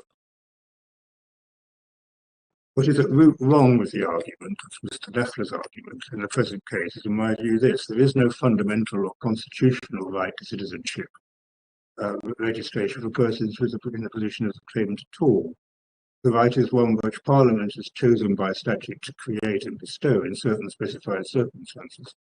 Those circumstances include, as one requirement, an application, which is then required to be accompanied by a fee if it is to be valid. There is nothing in the requirement of a fee to defeat the statutory purpose and intent. On the contrary, it is part of the statutory purpose and intent. Mr. Leffler's argument with respect, in effect, simply subordinates the requirement for a fee-paid application to the other conditions required to be fulfilled if citizenship under section 1.4 is to be granted. I can see no sufficient justification for that, having regard to the terms of the statutory scheme. Now, those last 4 lines of the paragraph, characterising Mr. Leffler's argument as subordinating the requirement of a fee-paid application to the other conditions required to be fulfilled. And the statement in the last sentence can be no sufficient justification for that in regards to the terms of the statutory scheme is a fundamental point of departure. We do not accept you can characterise the scheme of the BNA 1981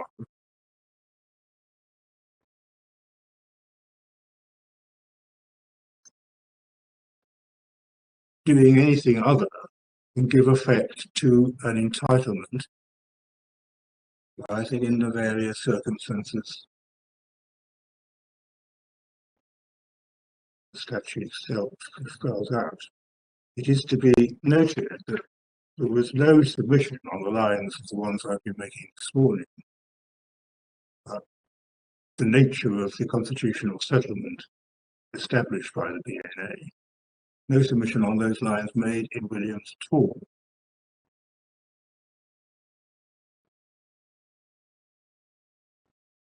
No reference to the white paper, no reference to the parliamentary debates.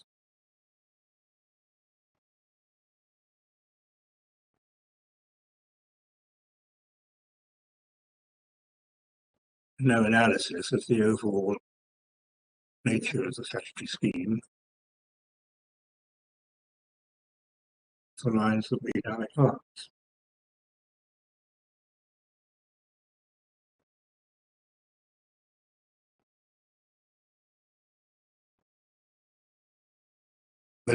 advance. Yes, you took us to the fees order. You haven't yet taken us to the regulations, which are very lengthy and which set fees for certainly dozens, if not hundreds, I haven't counted them, different sorts of applications. So I'm wondering how many of those fees are also subject to the same test of affordability, or would one have to go through and see what the wording was that conferred the entitlement to apply for whatever it is to see how similar it was to the formula used in section 1.4 to ascertain whether the same argument that you're making in respect of this fee would also apply to that fee. Well, I'm perfectly happy to look at the regulation. I thought I'd done it, but I probably just think it might have got lost in line about the good morning break. My answer is that it is a crucial part of my submission that what you're doing is setting a fee for something that is expressed in the primary legislation to be an entitlement. And that is different from the vast majority of immigration cases. I can't, off the top of my head, think of another one. I mean, if you just take the BNA, you don't have an entitlement to be naturalised. So the adult example is a pure example of someone trying to be naturalised under an essentially discretionary scheme, in which all the case law says the Secretary of State is free to make whatever judgment he wants about the suitability of the applicant for naturalisation. And if we take another example of indefinite or any leave to remain, sponsorship or whatever, no question of an underlying statutory right to either be a sponsor or to be sponsored or to get leave to remain or whatever. The underlying scheme is entirely discretionary. So can I just try to answer Lotus's question slightly more with slightly greater reference to the material of the regulations? Sorry, Mr. Trouble, before doing that, and I don't want to interrupt your answer, but if you have a discretion, an ability to apply for a discretion, why aren't you saying affordability defeats that discretion? So you can't apply for the exercise of discretion if you can't afford to do so. And so therefore I come back to Lady Rose's question. Does this element of affordability cover all these fees in the regulations? No. Let me just take an example. If we go to the regulations, which start at 1392,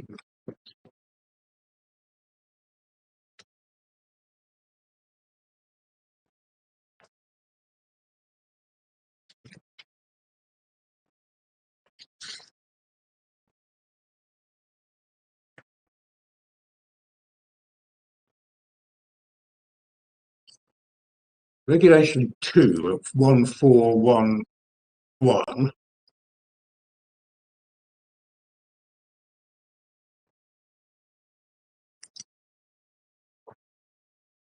take clear-cut example.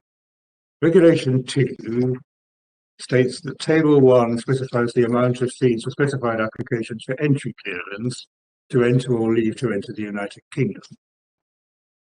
You then look at 1.3.4, which is at the foot of page 1412. The fee of £1,000 is specified for application for entry clearance as a Tier 1 migrant.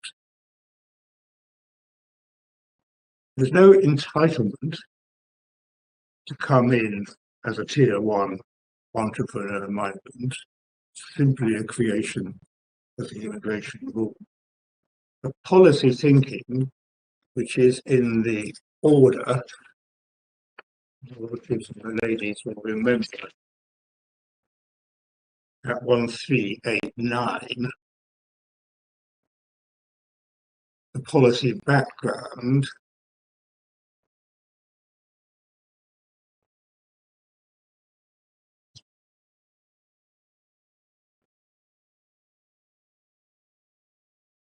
sets out why fees are being charged, why it's necessary. I'm looking at paragraph 7.1 of 1389, why the Home Office regarded it as necessary or sensible to raise revenue to run the immigration service from the charging of fees. And so that fees are charged for applications for permission to enter and remain British citizenship. That's one of the contesting in terms of registration. The sponsorship and other immigration functions.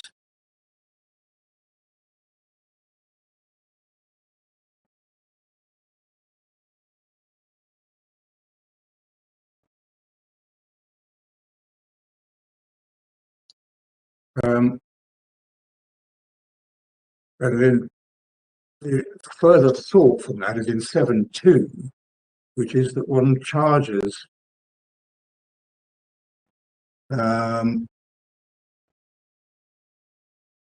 charges at a level which reflects a level of contribution made by those who benefit from the immigration system. So the whole idea, as I understand the philosophy behind the order, is that you look at the benefit that the successful applicants for, say, indefinite leave to remain or sponsored migration, entrepreneur migration, benefit that individual gains from the exercise of the discretion in his favour, and you charge a fee that's commensurate with that. But that line of thinking just doesn't apply to, say, section 1.4. Parliament has established a right to be registered as a citizen. It's the kind of cost-benefit analysis that lies behind the order and the thinking behind the order.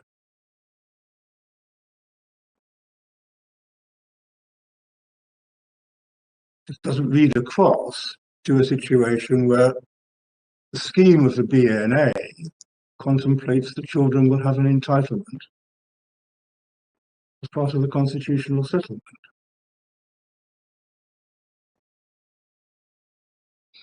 Now, I mean, I would find it quite difficult to just look through the regulations to think of another example which is subject to high level of fee or any level of fee, which is subject to the same considerations as section 1.4. If there is another example which I haven't thought of, then maybe the same analysis would apply, but I don't think there is.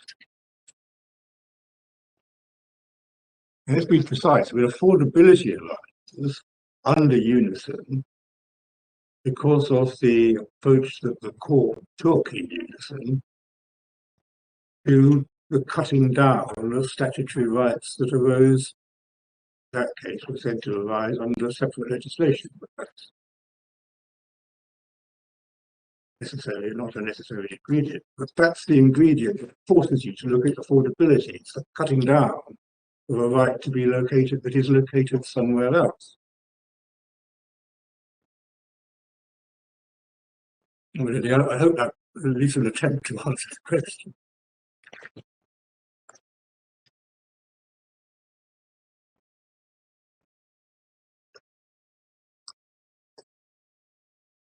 Now, can I then go to unison and then JCWI,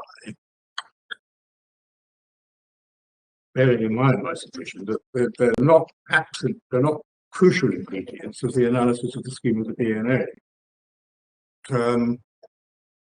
EF 1732, as I think, start of Lord Reed's judgment.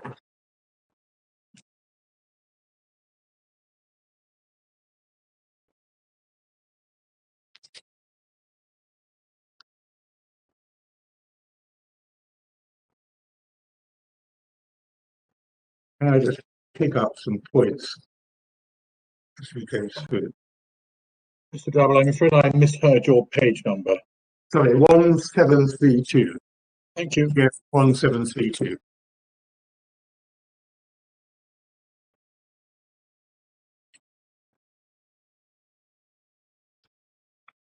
So we may want to go back and look at other parts that I haven't highlighted myself in due course, but can I pick up as a starting point paragraph 26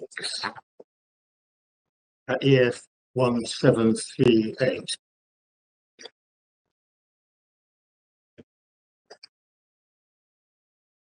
It is just to make the obvious point that any machinery that provides for the requirement that requires the payment of a fee will include a sanction for non-payment of the fee. That's the nature of the beast.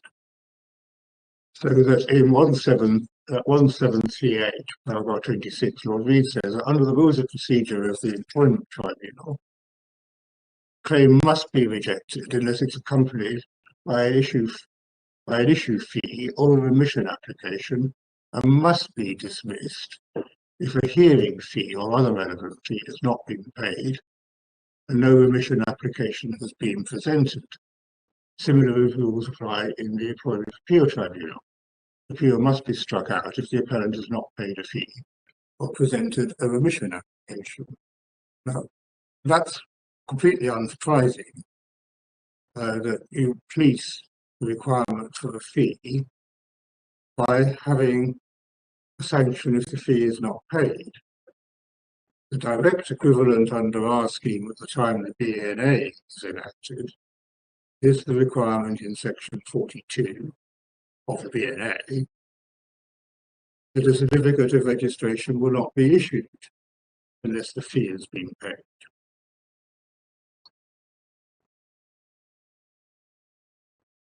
But it would not be right to describe the provisions referred to in paragraph 26 as part of the statutory scheme providing for the various employment rights that were being contemplated in unison. It's simply all ancillary to the ability to go to court. You pay the fee.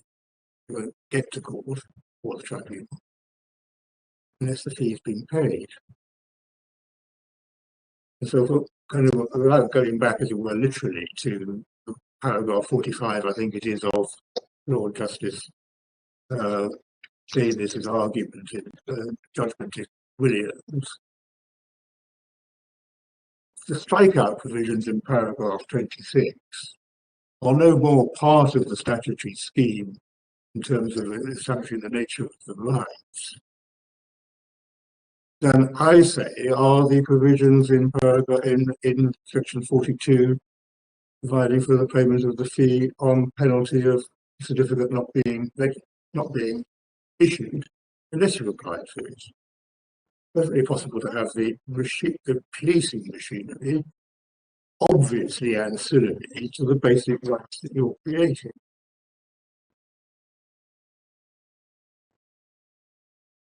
And that is what's happening under the BNA.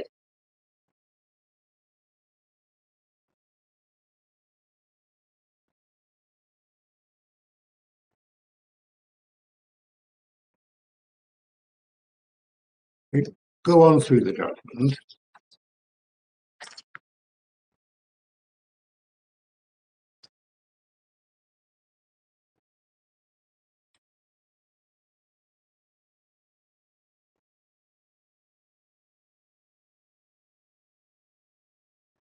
Paragraph 65, it's 1747.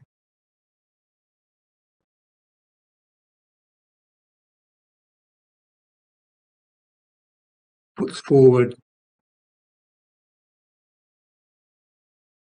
two constitutional principles which judgment as a whole goes on to consider. And Lord Reid says just below, let it be.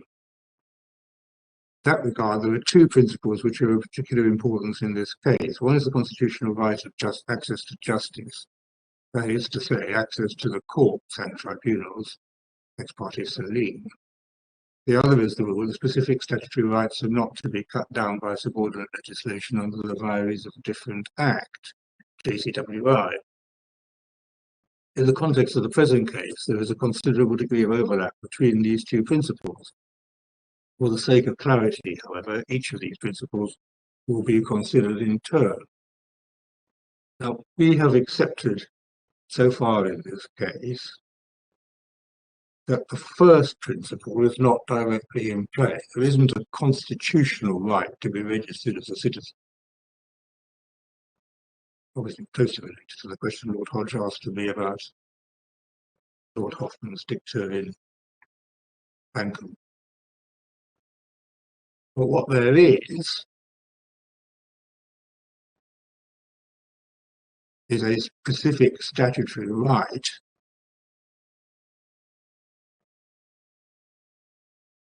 for all the reasons I've been explaining so far, which should not be cut down by subordinate legislation.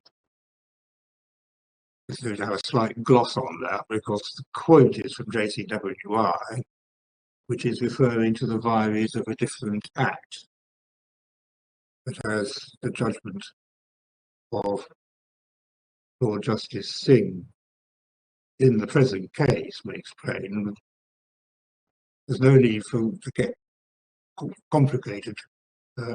No need to get stuck in complicated issues about whether the right arises under the same statute or a different statute. That's not likely to be the touchstone, or whether something illegitimate is happening. It's the nature of the right that matters.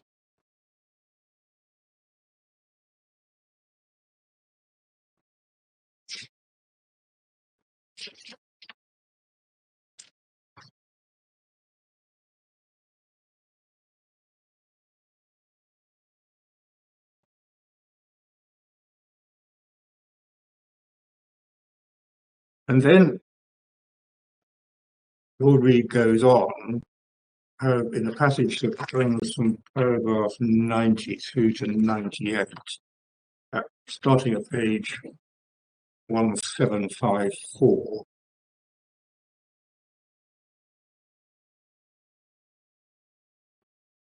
To consider whether the fees order effectively prevents access to justice.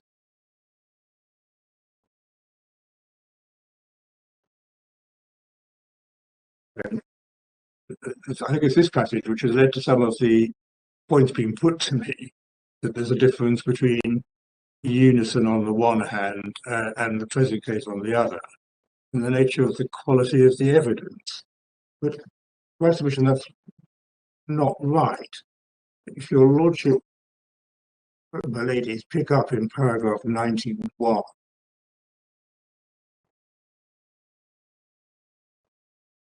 Lord Reed's starting point is that in order for the fees to be lawful, they have to be set at a level that everyone can afford, taking into account the availability of full or partial remission. The evidence now before the court, considered realistically and as a whole, leads to the conclusion that that requirement is not met. In the first place, the review report concludes that there's been a sharp, substantial and sustained fall in the volume of case receipts. While the review report fairly states there was no conclusive evidence that the fees have prevented people from bringing claims, the court does not require conclusive evidence. It's as Hillingdon demonstrates, it's sufficient in this context if a real risk is demonstrated. Now, pausing there, your lordships and my ladies have seen the approach that Mr. Justice Jay took to the evidence, and which the Court of Appeal took to the evidence. They plainly thought we had crossed and easily crossed, sadly, the threshold of demonstrating that there was a real risk that people were not able to make good their entitlement to citizenship because of the level of the fee. And that's the best answer I can give to the question that the court's been asking me about how to judge it. But it is quite important to bear in mind that Sir James doesn't dispute that.